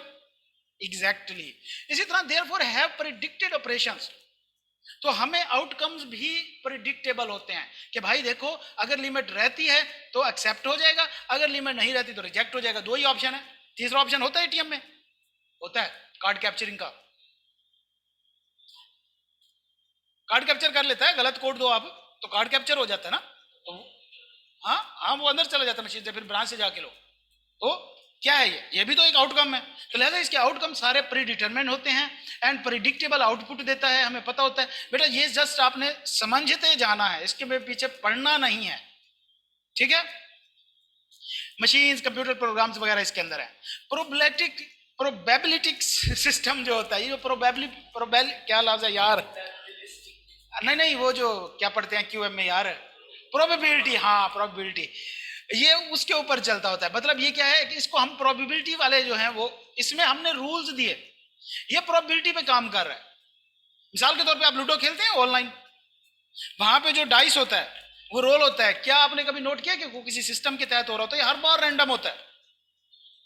नहीं आपने, अच्छा आप करके देख लीजिए कि भाई अगर आप करते हैं हर 5 बार बाद जो रोल होगा तो ये 6 आएगा, ऐसा होता है? कोई सिस्टम है उसका? क्या कोई चीजें आप, अच्छा वहां पे आउटकम प्रिडिक्टेड होता है? नहीं होता। जब प्रिडिक्टेड नहीं है तो मतलब रूल डिफाइन नहीं है, वो प्रोबेबिलिटी पे काम कर रहा है। आपने प्रोबेबिलिटी में पढ़ा नहीं है कि डाइस रोल करें तो कितनी कितनी प्रोबेबिलिटी है, 1/p 1/c, वो कम्बिनेशन और वो पता नहीं क्या होते हैं, हाँ वो वाले, हाँ उसमें आउटपुट हम प्रिडिक्ट नहीं कर सकते, हम प्रोबेबिलिटी निकालते हैं। तो ये इस तरह के सिस्टम होते हैं बच्चा। तो किस तरह, एग्जांपल क्या है हमारी लूडो की गेम, हेट प्रोबेबिलिटी, सेम यार बच्चा। अच्छा बहुत बहुत बुरी लगती है मुझे, अब जितनी लग सकती है उससे भी ज्यादा लगती है प्रोबेबिलिटी। कभी समझ नहीं आई मुझे, अब समझ आती है लेकिन पहले कभी समझ नहीं आई, क्लास में समझ नहीं आई थी। अच्छा जी, their behaviour is less easy to predict, इसका बिहेवियर जो है वो लेस इजी टू प्रिडिक्ट होता है। तमाम बिजनेस जो है वो एग्जाम्पल हैं इस सिस्टम की, ठीक हो गया। उसके बाद सेल्फ ऑर्गेनाइजिंग या साइबरनेटिक सिस्टम, ये मोस्ट कम्प्लेक्स टाइप सिस्टम होता है जिसको हम कहते हैं आर्टिफिशियल इंटेलिजेंस। जो रिबोट्स वगैरह होते हैं वो खुद ही मतलब ऑर्गेनाइज करते हैं, खुद ही चीजें चेंज करते रहते हैं, खुद ही ज्यादातर उनके अंदर डिसीजन मेकिंग पावर मौजूद होती है और वो एनवायरनमेंट के मुताबिक अडॉप्ट कर जाते हैं। कंट्रोल सिस्टम क्या होते हैं बेटा, ये मुख्तलिफ किस्म के सिस्टम यूज होते हैं। एक होता है closed loop system and closed loop control और open loop control. Closed loop control क्या होता है, has inbuilt control very much like a thermostat in heating system. ये वही ओपन सिस्टम और क्लोज सिस्टम की बात होगी। ये कंट्रोल्स होते हैं किसी भी आईटी सिस्टम के ऊपर। ओपन कंट्रोल क्या होते हैं बेटा, ये वो कंट्रोल होते हैं जिनको आउटसाइड सिस्टम से चेंज किया जा सकता है, आप जिनको अमेंड कर सकते हो। क्लोज्ड कंट्रोल ये होते हैं कि वंस आपने अप्लाई कर दिए फिर आप उनको चेंज नहीं कर सकते। से बाजुकात हमारी कई वेबसाइट्स होती हैं जहां पे हम फर्स्ट टाइम अकाउंट बनाते हैं तो अपना नाम लिख सकते हैं और उसके बाद नाम चेंज करने का ऑप्शन नहीं होता। ये क्लोज्ड कंट्रोल सिस्टम की एग्जांपल है जिसमें आप बाद में जाके कंट्रोल चेंज नहीं कर सकते। अच्छा ठीक है बिल्कुल नहीं, हम बात कर रहे हैं सिस्टम की, जब तक सिस्टम बन गया उसके बाद की ये कैरेक्टरिस्टिक्स हैं। सिस्टम तो बनाना पड़ेगा ना, जाहिर सी बात है। एंड ओपन लूप सिस्टम क्या होता है बेटा, जिसके अंदर एक कोई चेंज कर सकता होता है, इसके अंदर इनपुट प्रोसेस वगैरह सारा कुछ मौजूद होता है, सेंसर्स मौजूद होते हैं, कंपैरेटर्स मौजूद होते हैं, स्टैंडर्ड मौजूद होते हैं जिनको ये कंपेयर करके आउटपुट देता है या रिजल्ट देता जाता है। इंफॉर्मेशन सिस्टम के की एलिमेंट क्या है, सबसे पहले तो भैया डाटा। कोई भी इंफॉर्मेशन सिस्टम विदाउट डाटा किसी काम का नहीं है। क्यों? इंफॉर्मेशन सिस्टम का काम ही यही है कि भैया डाटा प्रोसेस करो। माइक म्यूट करो बच्चा। कौन आया है? अलीना? बच्चे आप तो ऐसा ना करो यार, मैंने नाराज हो जाना है। अच्छा, डाटा सबसे इंपॉर्टेंट चीज है। डाटा के बगैर कोई सिस्टम नहीं है। रॉ डाटा हो सकता है, अनकरेक्ट कैटेगराइज डाटा, उसके बाद डाटा बेस का होना जरूरी है। हर सिस्टम के अंदर एक डाटा बेस मौजूद होता है, जिस तरह हार्ड ड्राइव है उसके अंदर डाटा है। अब ये हार्ड ड्राइव डाटा नहीं होता, बेसिकली डाटाबेस एक्सेल शीट के अंदर मौजूद डाटा एक डाटाबेस है, माइक्रोसॉफ्ट एक्सेस के अंदर मौजूद डाटा एक डाटाबेस है। तो लिहाजा डाटाबेस होना मौजूद है। डाटाबेस मैनेजमेंट सिस्टम भी होना चाहिए जो उसको मैनेज कर रहा हो, एंड इस तरह नेटवर्क्स मौजूद होने चाहिए, मुख्तलिफ सिस्टम आपस में कनेक्टेड होने चाहिए। सेम इस तरह इंटीग्रेशन, इंटीग्रेशन से क्या मुराद है कि मुख्तलिफ कंप्यूटर आपस में कनेक्ट कैसे हैं। बाज़ औक़ात ये होता है कि सर्वर होता है, एक सर्वर है मेन जिसके अंदर सारी प्रोसेसिंग हो रही है, उस ऑर्गेनाइजेशन के तमाम कंप्यूटर उसके साथ लिंक होते हैं और डायरेक्टली काम कर रहे होते हैं। ये इंटीग्रेशन ही तो है तमाम सिस्टम्स की आपस में कि कैसे उन्होंने काम करना है मिलके। मिसाल के तौर पे आप, sir how system gave us feedback, feedback कैसे देता है बेटा? बाज़ औक़ात आप जब कोई गलत कमांड दे तो ड्रम करके एक पॉपअप आ जाता है स्क्रीन के ऊपर, वार्निंग, फीडबैक ही है, ये भी एक किस्म का फीडबैक है। से आप एक्सेल के अंदर कोई गलत फार्मूला पुट करते हो तो वो फौरन कहता है जी फार्मूला इज रॉन्ग, फीडबैक है। सेम इसी तरह बाजू का अगर हम एडवांस पे चले जाएं, जिस तरह की क्विक बुक की बात करते हैं, वहां पे हमने फाइनेंशियल स्टेटमेंट बनाई, एनुअल रिपोर्ट निकाली और उसके बाद हम देखना चाहते हैं हमारी परफॉर्मेंस क्या है, तो वो हमें कंपेयर करके बताता है जी आपकी परफॉर्मेंस पिछले साल की निस्बत ठीक रही है या गलत रही है। वो मुख्तलिफ रेशोज कैलकुलेट करके हमें बताता है ये आपने इस बार प्रॉफिट ज्यादा कमाया, ये प्रॉफिट तो ज्यादा कमाया है लेकिन कॉस्ट ऑफ सेल भी उसी हिसाब से बढ़ी है, तो भैया प्रॉफिट ज्यादा नहीं हुआ, रेवेन्यू ज्यादा हुआ है। ठीक है, तो ये फीडबैक की एग्जांपल मौजूद है। एंड इस तरह सिक्योरिटी एंड प्राइवेसी भी इंफॉर्मेशन सिस्टम का एलिमेंट मौजूद है। Data, database, data management system, आपने खुद देखना इनको। नेटवर्क क्या होता है बेटा? नेटवर्क से मुराद किस तरह एक सिस्टम के अंदर मौजूद तमाम डिवाइसेस एक दूसरे के साथ कनेक्टेड है। आपने कभी शेयर्ड प्रिंटर का यूज देखा है या वायरलेस प्रिंटर? हमारे प्रिंटर हैं जो आजकल नई लेटेस्ट हैं, वो वाईफाई के साथ कनेक्ट हो जाते हैं। मिसाल के तौर पे यहाँ पे हमारे प्रिंसिपल रूम में प्रिंसिपल साहब बैठे, उनके पास एक लैपटॉप है, साथ ही टीचर बैठे उनके पास एक लैपटॉप है, फ्रंट डेस्क पे बैठे उसके पास भी एक लैपटॉप है, यहाँ पे कोई और फ्रंट डेस्क वाला उसके पास लैपटॉप है, यहाँ दूसरे कमरे में अकाउंट्स ऑफिस के पास लैपटॉप है, लेकिन पूरे ऑफिस में सिर्फ एक प्रिंटर है। एक प्रिंटर जो यहाँ पे पड़ा हुआ है, ये प्रिंटर, ये एक वाईफाई राउटर है, तमाम के सिस्टम इस वाईफाई के साथ कनेक्टेड है।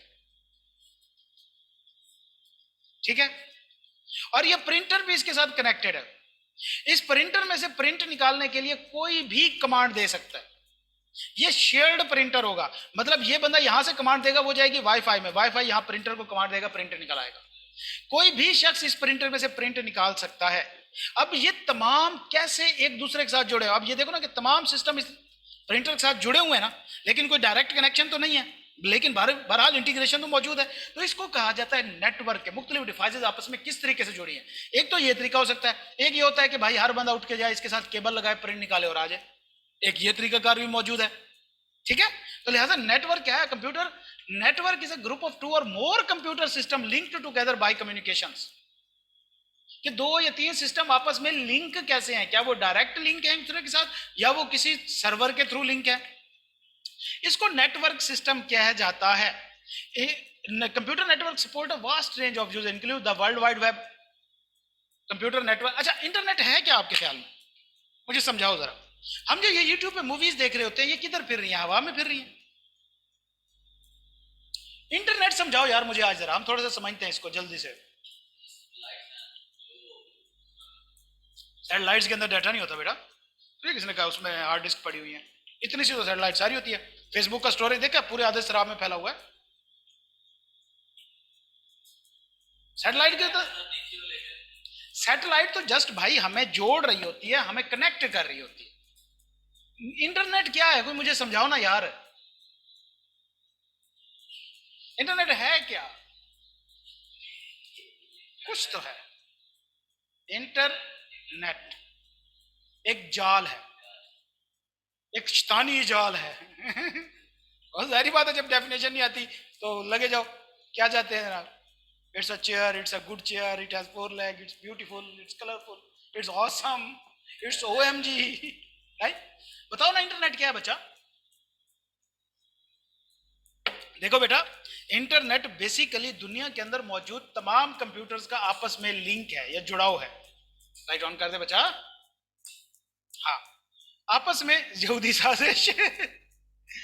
बेटा देखो, हम जो YouTube के ऊपर एक वीडियो देख रहे होते हैं ना, बेसिकली वो हवा में से उठा के नहीं आ रही होती, वो YouTube का सर्वर है,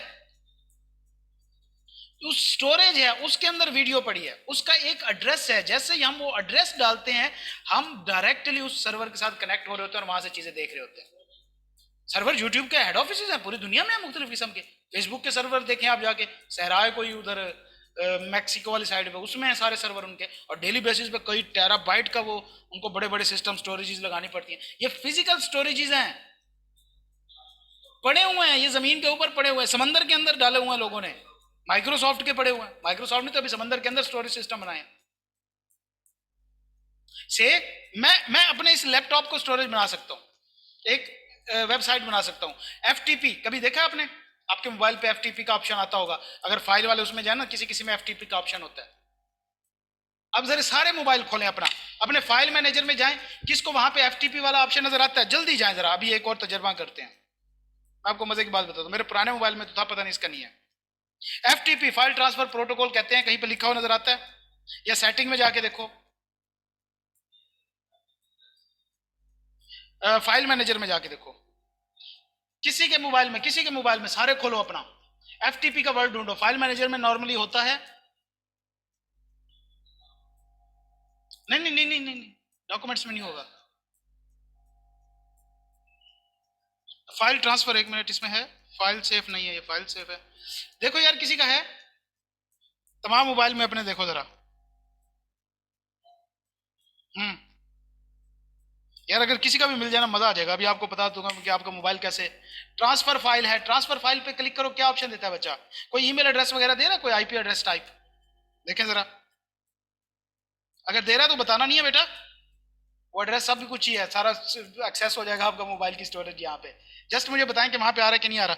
मेरे मोबाइल का, अगर मेरे मोबाइल में नहीं है, मेरे मोबाइल में आ जाता ना, मेरे पुराने में था, मुझे याद है अभी तक, और मैं वो यूज भी करता था। FTP सर्वर नहीं आ रहा, किसी के मोबाइल में नहीं है यार। एक मिनट, सेटिंग में मैं सर्च करूँ, शायद मिल जाए। ऐसे ना करो यार, बड़ी मजे की चीज थी वो, मुझे याद होता ना, मैं अपना वो मोबाइल ढूंढ के ले आता, कहीं कोनो खुदरों में पड़ा होता, फिर मैं आपको दिखाता कैसे काम करता है।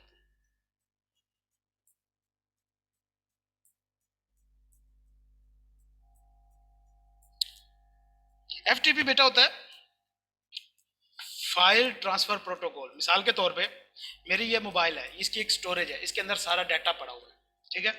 FTP प्रोटोकॉल क्या होता है कि अगर मैं चाहता हूं कि ये वाला डाटा मैं किसी और शख्स को दूं, तो मुझे कोई जरूरी नहीं है कि जाके इसके साथ मैं केबल कनेक्ट करूं। यहाँ पे FTP का ऑप्शन मौजूद होता है, उसमें एक IP एड्रेस होता है, एक वेबसाइट होती है, बेसिकली मेरे मोबाइल की स्पेसिफिक वेबसाइट होगी। मैं वो किसी भी शख्स को दूंगा, वो शख्स कहीं पे भी बैठ के गूगल क्रोम में जस्ट इंटर करेगा ना, जिस तरह वेबसाइट इंटर करते हैं, मेरे मोबाइल की तमाम स्टोरेज उसके लैपटॉप पे खुल जाएगी। तो YouTube भी सेम इसी तरह है कि वो एक स्टोरेज है, एक मोबाइल है, उसके अंदर तमाम डाटा पड़ा हुआ है। आप जब अपलोड कर रहे होते तो उन्हीं के स्टोरेज में हो रहा होता है, और जब आप एक्सेस करते हो तो भी उन्हीं के स्टोरेज से हो रहा होता है। आप बेस्ट क्या है, उसकी एक स्पेसिफिक लिंक है, आप जैसे ही वो क्लिक करते हो फौरन आप अटैच हो जाते हो उस सर्वर के साथ। तो लिहाजा ये कोई चीज हवा में नहीं है, ये कोई चीज सैटेलाइट में नहीं है, सारा कुछ फिजिकली मौजूद है दुनिया में। ये हमारे पास जो क्लाउड स्टोरेज है, ये आपके ख्याल में क्या बादलों में स्टोरेज बनी हुई है? ये हमें G drive 20 GB data mega देता है, 50 GB data, 15 GB, 20 GB, 50 GB, ये क्या हवा में स्टोर हो रही है? नहीं बेटा, ये बेसिकली पीछे सर्वर मौजूद है। अब क्वेश्चन ये है कि सर ये हमें 15 GB, 20 GB फ्री डाटा क्यों एक्सेस, ये स्टोरेज दे रहे हैं? हम इनके फूफी के बेटे लगते हैं, हमें दे रहे हैं। यू आर द प्रोडक्ट, आपका डाटा ही तो सब कुछ है।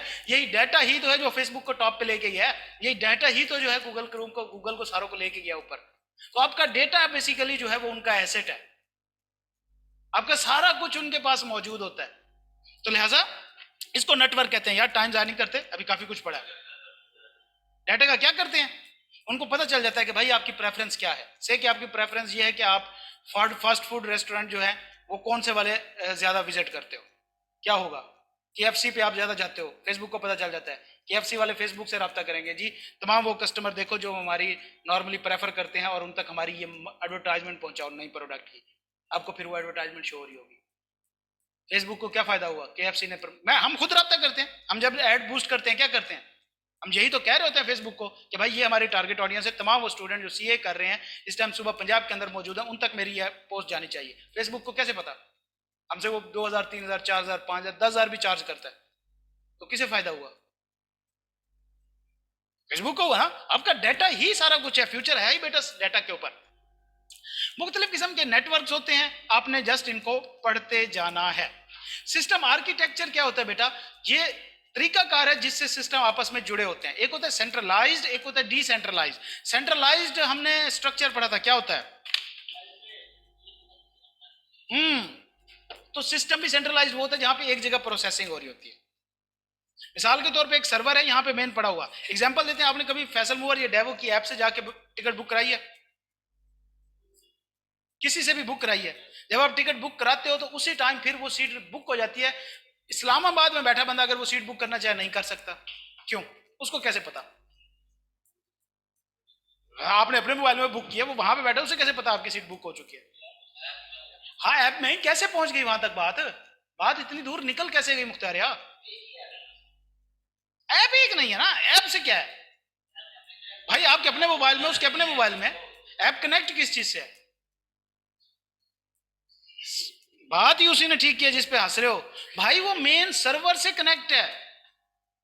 क्या होगा कि ये फैसल मूवर का एक सर्वर पड़ा है, इसके साथ तमाम एप्स, कंप्यूटर, हर चीज कनेक्ट है। आप सीट बुक कराते हो, फौरन सर्वर में अपडेट होगा, ये सीट बंदे को फिर बुक नजर आना शुरू हो जाएगी इसको।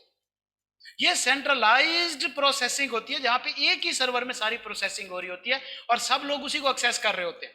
एक डिसेंट्रलाइज्ड प्रोसेसिंग होती है, जिस तरह के हमारे हर किसी का अपना अपना सिस्टम पड़ा हुआ है, हर कोई अपने सिस्टम में काम कर रहा है। मैं यहां से बैठ के जाहिर साहब की सिस्टम एक्सेस नहीं कर सकता डायरेक्ट, क्यों? प्रोसेसिंग डिफरेंट जगह पे हो रही है, इसको डिसेंट्रलाइज्ड कहते हैं। क्लाइंट सर्वर कंप्यूटिंग क्या होती है बेटा? ये किस्म की एप्लीकेशन होती है, वर्क स्टेशन होते हैं जो कि हमें फैसिलिटेट करते हैं कि हम वहां पे काम करें, अपनी चीजें वहां पे रख सकते हैं, जिस तरह क्लाउड स्टोरेज वगैरह है, कि हमें थर्ड पार्टी फैसिलिटेट कर रही है कि हम उनके सर्वर पे बैठ के, जिस तरह हम जूम यूज कर रहे हैं, ये क्लाइंट सर्वर कंप्यूटिंग है कि हम एक थर्ड क्लाइंट यूज करके उसके जरिए आप और हम आपस में कोई काम कर रहे हैं। सर्वर क्या होता है? ये एक मशीन होती है जो किसी भी काम को या फंक्शन को परफॉर्म करती है। फाइल सर्वर होता है, ये क्या होता है? फाइल ट्रांसफर करने के लिए होता है, जिसमें फाइल्स वगैरह आती जाती है, जिस तरह के जी ड्राइव कर लो। मेल सर्वर होता है जिसमें ईमेल्स वगैरह आती हैं, जिस तरह जी मेल है अपनी, ठीक है। इस तरह नेटवर्क सर्वर क्या होता है? ये मैसेजेस वगैरह राउट करता है, जिस तरह हमारे व्हाट्सएप है, ठीक है, मैसेजेस वगैरह राउट करता है। उसके बाद नॉर्मली हमारे यहाँ जो नेटवर्क यूज होते हैं दो तरह के होते हैं, एक होते हैं लोकल एरिया नेटवर्क, छोटे लैन जिसको कहते हैं। ये कौन से होते हैं? मिसाल के तौर पे एक कंपनी है जो एक ही घर में काम कर रही है, वो क्या करते हैं? आपस में सारे छोटे इस जगह पे एक नेटवर्क बना लेते हैं, शेयरिंग का सारे कंप्यूटर एक दूसरे के साथ छोटे लेवल पे शेयर कर लेते हैं। लेकिन एक कंपनी जो मल्टी नेशनल लेवल पे काम कर रही है, तो उसका नेटवर्क मल्टी लेवल पे फैला होता है, तो उसको वैन कहते हैं, वाइड एरिया नेटवर्क, ठीक है। लैन क्या है? लोकल एरिया नेटवर्क, जो छोटे एरिया में नॉर्मली एक किसी ग्रुप ऑफ हाउस, ऑफिस वगैरह, या जिस तरह ये होता है कि हम हॉस्टल में होते हैं तो एक ही वाईफाई लगवाते हैं 1-2 MB का, और सारे फिर मिलके उसी की ऐसी तैसी फेर रहे होते हैं, तो ये लोकल एरिया नेटवर्क होता है। वाइड एरिया नेटवर्क क्या है कि भाई जिस तरह आप डेवो का देख लो, मल्टीनेशनल है, आप कहीं से बैठ कर लो। पीआईए का देख लो, वाइड एरिया नेटवर्क है, आप कहीं से भी बैठ कर उसको एक्सेस कर सकते हो पूरी दुनिया में। सर इसकी कोई रेंज होती है? नहीं बेटा, रेंज नहीं है, बस जस्ट एक लिमिट है। लोकल एरिया नेटवर्क के फीचर क्या है? सबसे पहले तो भैया लोकल होने की वजह से इसकी स्पीड हाई होती है, ट्रांसफर रेट हाई होता है। अच्छा, टिपिकली ये नॉर्मली सिंगल ऑर्गेनाइजेशन, छोटे बिजनेसेस के पास होता है, लो कॉस्ट होती है, लो डाटा ट्रांसमिशन एरर होते हैं, वगैरह वगैरह वगैरह। जबकि वाइड एरिया नेटवर्क क्या होता है? जो एक ब्रॉड एरिया को कवर करता है, जिसको वैन कहते हैं। इसके क्या नॉर्मली होते हैं distinguishing feature? Data speed limit low होती है, क्यों? बहुत ज्यादा फैला हुआ है निस्बतन वैन से। वैन जो है वो नॉर्मली मल्टीनेशनल कंपनीज में बड़ी कामों के लिए रखा होता है। और इसी तरह setup cost are typically high, इसकी सेटअप कॉस्ट बहुत हाई होती है। और इसी तरह वैन को मेंटेन करना ज्यादा मुश्किल होता है। उसकी वजह से आपने कभी सुना होगा समंदर के अंदर केबल्स होती है, मेराइन केबल, नाम सुना है कभी? वो क्या है बेसिकली? इंटरनेट की केबल ही है, फिजिकल इंटरनेट ही पहुंचता है तारों के जरिए, हवा के जरिए नहीं आता, सैटेलाइट के जरिए नहीं आता, तारों के जरिए आता होता है। सैटेलाइट तो जस्ट बूस्ट कर देती है सिग्नल्स को, सैटेलाइट बेसिकली बूस्टर है, ना तो उनके अंदर कोई स्टोरेज है, ना उनके अंदर कोई इस तरह का सिस्टम मौजूद है, ठीक है। वो जस्ट बूस्टर होते हैं, वो कनेक्शन दे देती हैं साथ में। तो लिहाजा मेराइन केबल अगर कभी खराब हो जाती है तो फिर 2-2 महीने बेड़ा गर्क रहता है, समुद्रों के अंदर जाके उनको सेटअप करनी पड़ती है। और वो पता है कितनी बड़ी बड़ी एक केबल होती है, हमारे इस कमरे से ज्यादा मोटी एक केबल होती है, उसको जाके सेट करना, कहीं से उसको कट लग गया तो कैसे सेट करेंगे इसको, कमरे इतनी केबल है कैसे पता चलेगा। अब उन्हीं की वजह से तो नुकसान होता है। हाँ हाँ, कभी कभी शार्क जो है वो है ना, मेरे पास एक मोबाइल हुआ करता था पहला पहला सी राइट का, उसमें ना टीवी भी चलता था, एंटीना होता था, छोटा सा एंटीना निकला था। फिर हमारे हॉस्टल के बाहर गुर्बत के दिन थे भाई, 2010-11 की बात है, गुर्बत भी थी, टेक्नोलॉजी भी नहीं थी इतनी। तो फिर हम क्या करते थे, बाहर खिड़की में निकल के जब मैच होता था उसका एंटीना केबल की तार के साथ लगाते थे, वो सिग्नल ले लेता था। तो कोई शार्क जलती जाती होगी ब्लूटूथ कनेक्ट करने में वहाँ पे नेट के साथ, तो वो कोई मसला हो जाता होगा। अच्छा जी, इंटरनेट क्या है, बेसिकली प्राइवेट कॉर्पोरेट नेटवर्क है, मुख्तलिफ कंप्यूटर्स का आपस में कनेक्शन है, मुख्तलिफ सर्वर्स का आपस में कनेक्शन है, जिसको इंटरनेट कहा जाता है। वीपीएन क्या होता है, वर्चुअल प्राइवेट नेटवर्क होता है बेटा। बेसिकली इसका यूज क्या है कि बाज़-औक़ात बहुत ही सेंसिटिव इंफॉर्मेशन होती हैं, सिक्योर इंफॉर्मेशन होती हैं, जो चाहते हैं आपके लोगों तक उनकी एक्सेस ना हो, आपका सिस्टम प्राइवेट रहे, कोई उस तक एक्सेस ना कर सके, तो फिर हम वीपीएन यूज करते हैं, जिसको हम कहते हैं सिक्योरिटी का एक प्राइवेट करने का किसी भी फंक्शन को, तो उसमें नेटवर्क यूज होता है। इंटीग्रेशन क्या है बेटा, इंटीग्रेशन से मुराद, अब इंटीग्रेशन से क्या मुराद है, नेटवर्किंग इंटीग्रेशन। इंटीग्रेशन से मुराद ये बेटा कि मुख्तलिफ कंपोनेंट एक सिस्टम के आपस में कैसे कनेक्ट है, इंटीग्रेटेड है। ईआरपी सिस्टम के अंदर मुख्तलिफ मॉड्यूल इंटीग्रेटेड होते हैं। मिसाल के तौर पे पेरोल मैनेजमेंट सिस्टम अलहदा होता है, इन्वेंट्री कंट्रोल सिस्टम अलहदा होता है, एचआर सिस्टम अलहदा होता है, अकाउंटिंग सिस्टम हमारे सामने अलहदा है। जब ये सब एक दूसरे के साथ इंटीग्रेट होते हैं तो एक ईआरपी सिस्टम बनता है बड़ा मेजर, तो उसको इंटीग्रेशन कहा जाता है। कौन कौन से सिस्टम की इंटीग्रेशन नॉर्मली होती है, accounts payable, accounts receivable, accrual, bank account वगैरह वगैरह वगैरह। इंटीग्रेटेड सिस्टम के फायदे क्या हैं, more complete view, enable better information decision. जी क्या हुआ, अकाउंट पेबल रिसीवेबल इन्वेंट्री वगैरह, हाँ अकाउंटिंग पढ़ रहे हो ना, आपको पता होगा। तो लिहाजा ये सारे सिस्टम है बेसिकली। आपके सामने ये जो गोरमे पे सिस्टम पड़ा होता है, ये कौन सा सिस्टम होता है इनमें से, हाँ ये जो गोरमे वाला सिस्टम होता है, वो स्कैन करते हैं जिसमें से आपको सेल रिसीट निकाल के देते हैं, वो क्या अकाउंट रिसीवेबल सिस्टम है, अकाउंट्स पेबल सिस्टम है, बैंक एंड कैश है, इन्वेंट्री है, परचेज है या सेल है। और भाई सेल सिस्टम है, रिसीवेबल क्या, वो आपको क्रेडिट पे चीजें देते हैं, रिसीवेबल तो वहां पे होगा ना जहां पे क्रेडिट पे डेटर हो। अच्छा, सबसे पहले तमाम ऑनलाइन स्टूडेंट यस सर लिखें जल्दी से, इंट्रानेट और इंटरनेट में क्या फर्क होता है बेटा। इंटरनेट से मुराद वर्ल्ड वाइड मौजूद कंप्यूटर्स जितने भी हैं उनका आपस में कनेक्शन, इंट्रानेट से मुराद प्राइवेट नेटवर्क, यहाँ पे छोटे लेवल पे किसी एक ऑर्गेनाइजेशन के अंदर इंट्रा, वहां पे आपस में जो कंप्यूटर आपस में नेटवर्क बनाते हैं उसको इंट्रानेट कहते हैं, ठीक है बच्चा, सारे बोले यस सर, वो बोले हाँ, आज जाग रहा है शहजादा, शेर लग गया मेरा तो कसम, दिल खुश हो जाता है जिस दिन तो जाग रहा होता है बस। हाँ हाँ, गार्डन गार्डन हो जाता है बंदा। अच्छा जी, तो फायदे क्या हैं, ऑफर मोर कंप्लीट व्यू, हर चीज एक ही कंप्यूटर में नजर आ रही होती है, आप वहीं से ही रिसीवेबल पेबल सारा कुछ देख सकते हो, तमाम इंफॉर्मेशन देख सकते हो। डिसएडवांटेज क्या है कि भाई अगर एक सिस्टम फेल हो जाए तो तमाम सिस्टम फेल हो जाते हैं। अकाउंट रिसीवेबल की इंफॉर्मेशन ना हो तो क्या आप पूरी बैलेंस शीट या इनकम स्टेटमेंट बना सकते हैं, हाँ तू तो बना सकता है भाई, तू तो वैसे भी टैली कर रहा है, अब वही ना गलत होगी ना, तो लिहाजा पूरा सिस्टम फेल हो जाता है। बेटर इन्फॉर्म डिसीजन होते हैं, should ultimately lead to more efficient operation. यार ये चीजें तो पढ़ पढ़ के हम थक चुके हैं ना अब तक। अच्छा जी, which would lead to greater customer satisfaction. Disadvantage क्या है, ग्रेटर रिस्क है, मोर कम्प्लेक्स होता है, मोर एक्सपेंसिव होता है, मोर लेवल ऑफ सपोर्ट और एक्सपर्ट चाहिए होते हैं इसको यूज करने के लिए। सिक्योरिटी और प्राइवेसी भी मैटर करती है किसी भी इंफॉर्मेशन सिस्टम के ऊपर। Okay, the firm are taking step to prevent costly computer crimes and problem which fall into several major, unauthorised access, security breach, computer viruses वगैरह, डेलिब्रेट डैमेज, जानबूझ के किसी का डाटा उड़ा देना, एंड इस तरह spam, software and media privacy वगैरह, ये सारी जो चीज़ें हैं पायरेसी, इनको खत्म करने के लिए security and privacy measurement firms लेती हैं। अब बेटा अगला जो टॉपिक है वो है टाइप्स ऑफ इंफॉर्मेशन सिस्टम का। एक चीज ध्यान में रखिएगा बेटा, इंफॉर्मेशन हमेशा बेसिक लेवल से आती है, ठीक है। सबसे पहले क्या होता है, रॉ इंफॉर्मेशन कहाँ, अच्छा चलें हम एक पूरा वही स्ट्रक्चर दोबारा बनाते हैं। वो हमारा खोता किधर है, खोता आ गया वापस। पार्टनर से ऊपर नीचे क्या आ रहा होता है,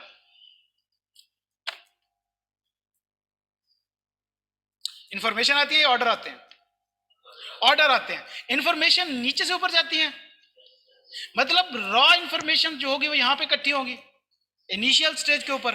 तो तमाम वो सिस्टम बेटा, तमाम वो सिस्टम जो इनिशियल इंफॉर्मेशन लेते हैं, रॉ इंफॉर्मेशन लेते हैं, उनको टीपीएस कहा जाता है। बेसिक इंफॉर्मेशन, पहली इंफॉर्मेशन, इसको टीपीएस कहा जाता है, ट्रांजैक्शन प्रोसेसिंग सिस्टम। मतलब किसी भी अकाउंटिंग रिपोर्ट का, से के बैलेंस शीट है या इनकम स्टेटमेंट है, तो इनकम स्टेटमेंट तो लास्ट फाइनल प्रोडक्ट है ना, पहली कौन सी इंफॉर्मेशन थी जो बेस बनी इसको बनाने में, ट्रांजैक्शन, जनरल एंट्री, ट्रांजैक्शन जो है वो बेसिकली बेस बनी। तो ये पहली जो स्टेज के ऊपर सिस्टम यूज होता है जो बाहर का डाटा इनपुट कर रहा होता है, जिस तरह इनका सेल सिस्टम है, बाहर का डाटा इन कर रहा होता है, इस सिस्टम को हमेशा ट्रांजैक्शन प्रोसेसिंग सिस्टम कहते हैं। फिर ट्रांजैक्शन प्रोसेसिंग सिस्टम इंफॉर्मेशन को थोड़ा सा प्रोसेस करता है, फिर उसमें से ये मैनेजमेंट सपोर्ट सिस्टम इंफॉर्मेशन उठा लेता है। टीपीएस में से मैनेजमेंट, एमएसएस, ये सिस्टम जो है ये सुपरवाइजर लेवल पे काम कर रहा होता है, ठीक है। ये क्या करता है, उन इंफॉर्मेशन के लेजर डेवलप कर देता है। हम एग्जांपल ले रहे हैं, ये क्या कर रहा था, जस्ट ट्रांजैक्शन ले रहा था। ये क्या कर रहा था, ये लेजर मेंटेन कर रहा था। टीपीएस से इंफॉर्मेशन गई एमएसएस में, एमएसएस से इंफॉर्मेशन जाती है डिसीजन सपोर्ट सिस्टम में, जिसको डीएसएस कहते हैं। ये वाले जो होते हैं ये मैनेजर्स के पास सिस्टम होता है, से कि ये ट्रायल बैलेंस डेवलप कर रहा है, ठीक है, ये ट्रायल बैलेंस डेवलप कर रहा है। उसके बाद फिर सिस्टम जाती, इंफॉर्मेशन जाती है एग्जेक्टिव इंफॉर्मेशन सिस्टम, ईआईएस। ये इन ट्रायल बैलेंसेस का क्या करता है, मुख्तलिफ रिपोर्ट्स में कन्वर्ट करता है, और फिर ये रिपोर्ट्स जो हैं वो एक्सपर्ट सिस्टम में चली जाती हैं, जहां पे उसकी बेस के ऊपर डिसीजन लिए जाते हैं। पहली इंफॉर्मेशन, रॉ इंफॉर्मेशन कहां पे जाती है, टीपीएस में, ट्रांजैक्शन प्रोसेसिंग सिस्टम, वहां से डेवलप होके एमएसएस वाले उठा लेते हैं, सुपरवाइजर उठाता है। ऐसे ही है ना कि भैया मसला तो बेसिकली यहां पे खोते को ही आना है ना मेन, कि सर ये एरर है यहाँ पे, खोते से किसने लेना है, सुपरवाइजर ने। सुपरवाइजर ने उस चीज को डिटेल में चेक करना है, थोड़ा बहुत कंप्रीहेंसिव करके फिर मैनेजर को देना है, मैनेजर ने उसकी एक समरी बनानी है, उसको डायरेक्टर को देनी है, डायरेक्टर ने रिपोर्ट पार्टनर को प्रेजेंट करनी है। ऐसी बात है। तो आप खोते को समझ लें टीपीएस, ये एमआईएस, ये डीएसएस, और ये इस तरह ऊपर एसएसएस और ईएस, यहां पे executive support system, expert system पे आ जाते हैं, ठीक है। तो लिहाजा ये मुख्तलिफ किस्म के इंफॉर्मेशन सिस्टम यूज होते हैं। अब हम पढ़ते चलते हैं। ट्रांजैक्शन प्रोसेसिंग सिस्टम क्या होता है बेटा, जो रॉ डाटा करता है। नॉर्मली इसके अंदर डाटा एंट्री आती है। डाटा एंट्री का कंसेप्ट तो पता है ना, डाटा एंट्री, बुक कीपिंग सुना है कभी नाम, डाटा एक्सेल फाइल में चढ़ाना, उनको टाइप करना, डाटा एंट्री होता है। Example, sale information, purchase information, new employ detail, update वगैरह वगैरह। अच्छा, अब दो तरह से प्रोसेसिंग होती है। जब इंफॉर्मेशन सिस्टम के अंदर फिगर आप पुट करते हो, दो तरीके से पुट कर सकते हो। एक तो जिस तरह ये गवर्नमेंट वाले करते हैं कि जैसे ही सेल हुई उसी वक्त इनपुट हो गए। बाज़ औक़ात ये होता है कि लोगों के पास इस तरह का सिस्टम नहीं होता, वो फिर क्या करते हैं, वो बैच की फॉर्म में इंफॉर्मेशन पुट करते हैं। मतलब सारा दिन सेल करते रहे, शाम को बैठ के सारी सेल्स को एक ही बार सारा इनपुट करते हैं। तो दो तरह से होते हैं। तो बैच प्रोसेसिंग क्या है कि collection of group of similar transaction over a period of time, कि हम एक टाइम तक पहले कलेक्ट करते हैं, बाद में उसको प्रोसेसिंग में भेजते हैं, सिस्टम पे बाद में चढ़ाते हैं।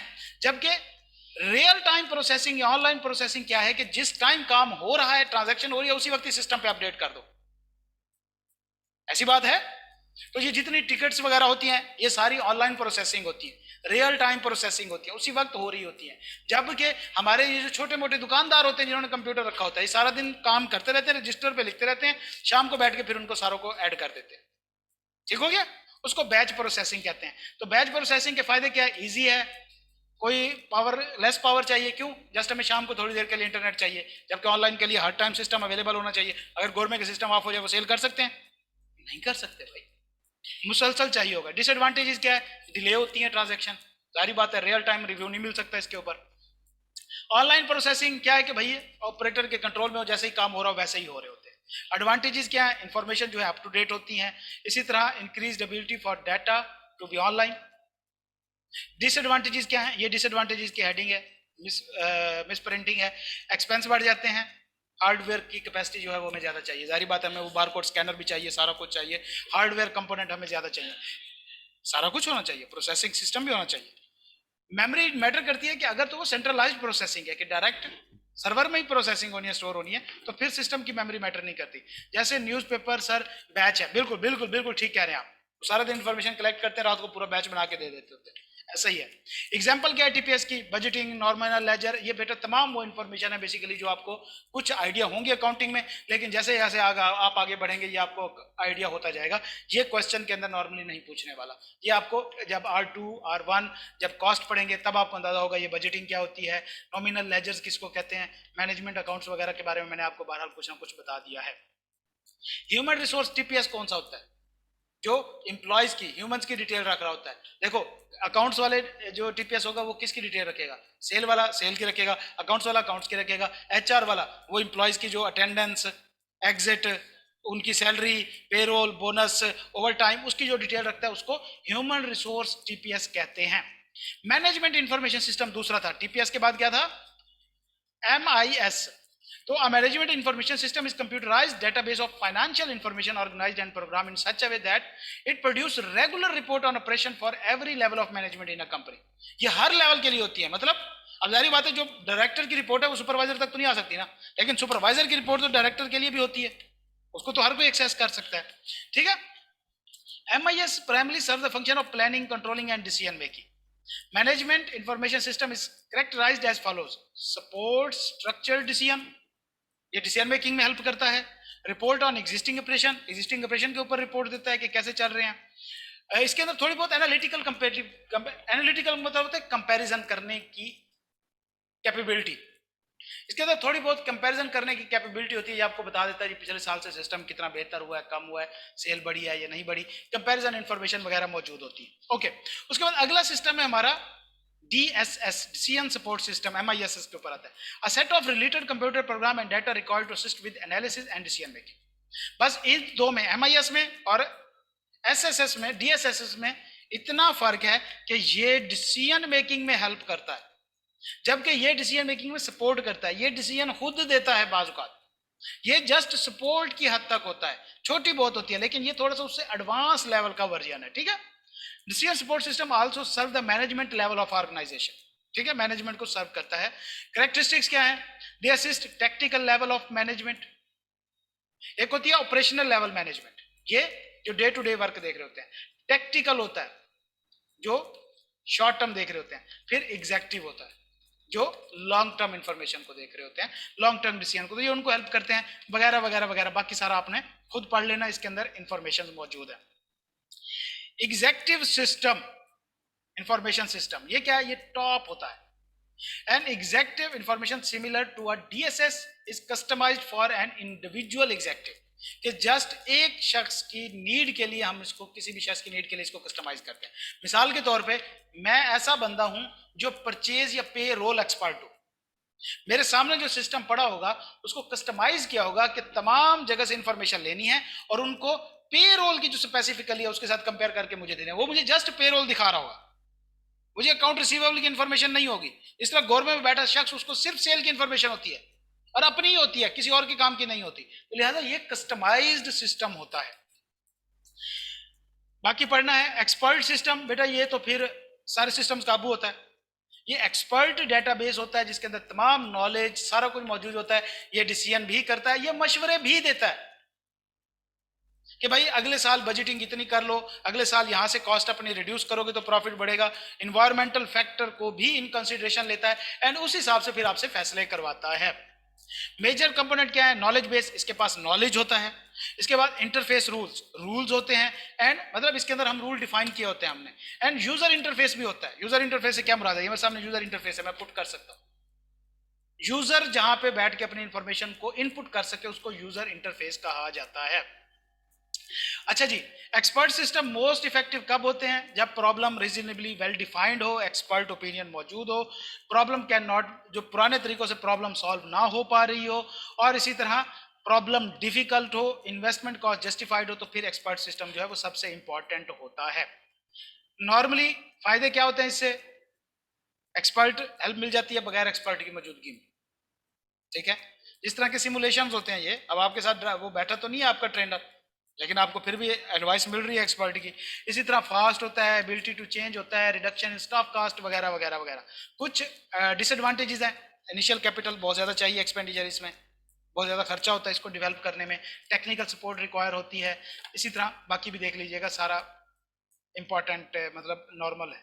फाइनेंशियल रिपोर्टिंग सिस्टम क्या होता है बेटा? ये वो सिस्टम होता है जो हमारे फाइनेंशियल स्टेटमेंट्स बना रहा होता है।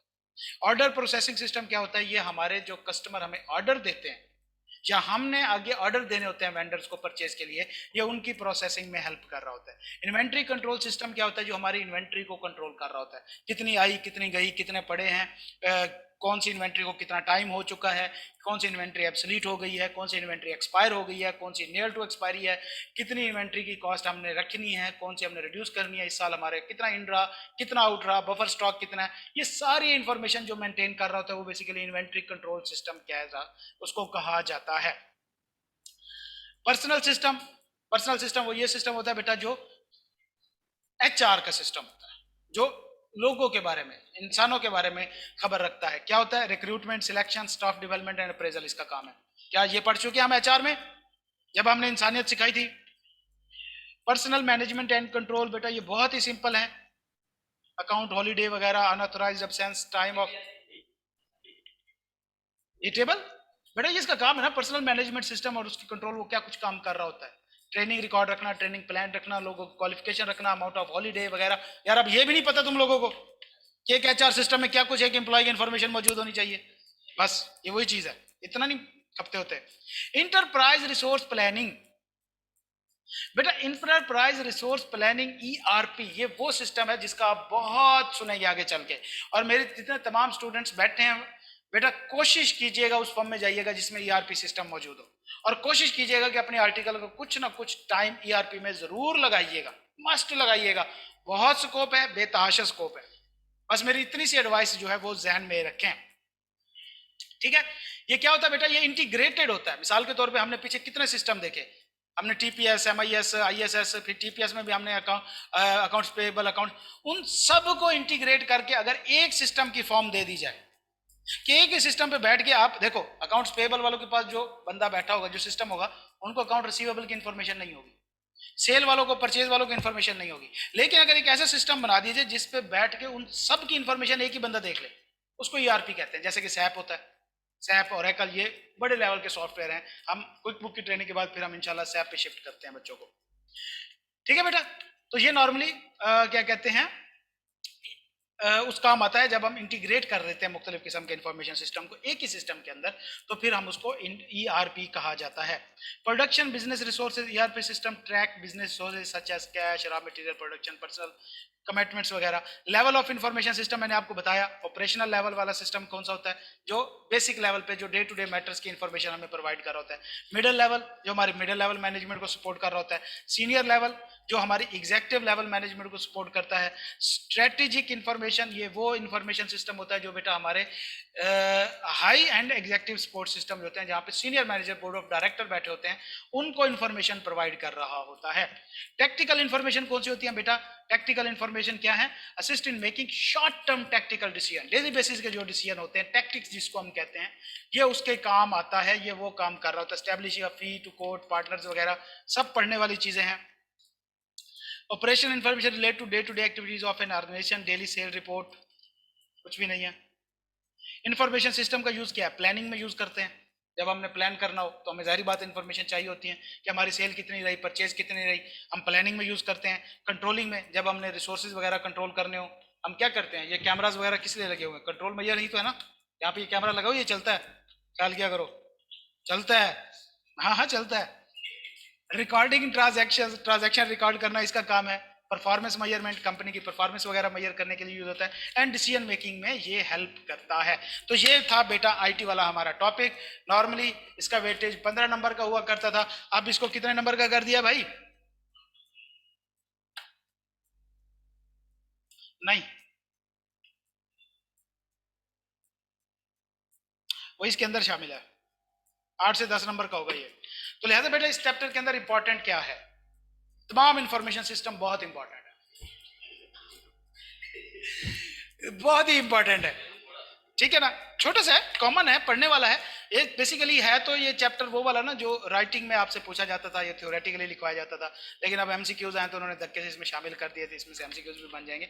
बस वो आपसे पूछेगा टेक्निकल लेवल सिस्टम जो इन्फॉर्मेशन है, इन्फॉर्मेशन सिस्टम है, वो कहाँ पे यूज होता है, कौन सी मैनेजमेंट के लिए, डे टू डे मैटर में, लॉन्ग टर्म डिसीजन में, शॉर्ट टर्म डिसीजन में, इस तरह के एमसीक्यूज जो है वो आपसे बनाएगा, इंशाल्लाह हम भी बनाएंगे। ठीक है बेटा, तमाम ऑनलाइन स्टूडेंट्स क्लियर है बेटा? फाइनेंशियल सिस्टम टेक्टिकल होता है नहीं बेटा, ऑपरेशनल होता है नहीं। फाइनेंशियल सिस्टम उसको कहते हैं जो तमाम फाइनेंशियल स्टेटमेंट होती है, फाइनेंशियल स्टेटमेंट से नीचे ये पेरोल सिस्टम होते हैं, सेल सिस्टम होते हैं, इनसे इंफॉर्मेशन फिर ऊपर जाती है, फिर वो जो है उसको फाइनेंशियल स्टेटमेंट बनाता है। तमाम स्टूडेंट जाग रहे हैं बच्चा? ओके बेटा जी, ठीक है ठीक है ठीक है ठीक है ठीक है, चलें जी, माशाल्लाह हम तकरीबन तकरीबन अपना सब कवर कर चुके हैं। बिजनेस फाइनेंस रहता है हमारा, और हमने उसको इंशाल्लाह कल भी देखना है, हो सकता है कल हम उसको कंप्लीट कर लें, अगर ना हुआ तो फिर हम इंशाल्लाह उसको जो है फ्राइडे को भी रखेंगे थोड़ा सा, एंड हम इस तरह कोशिश करें होपफुली हम फ्राइडे को अपने एमसीक्यूज डिस्कस कर लें चैप्टर 1 के, ताकि हमें आइडिया हो जाए, और उसमें से काफ़ी सारी चीज़ें जो समझने की हैं कि एक पेपर आना कैसा है, एमसीक्यूज ऐसे आने कैसे हैं, हम उसको भी हेल्प आउट कर लें एंड फिगर आउट कर लें। ठीक हो गया बच्चा? तो मिलते हैं इंशाल्लाह कल की क्लास में, तो हमें याद रखा करें बच्चा। अल्लाह ताला आप सबको अपनी हिफ्ज़ अमान में रखे। अल्लाह हाफिज़। अल्लाह हाफिज़।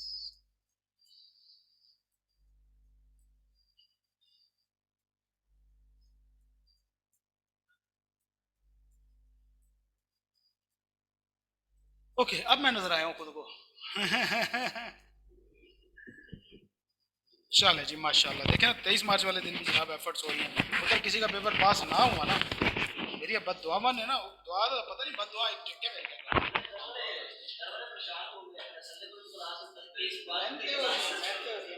वाले खुश हो रहे हैं।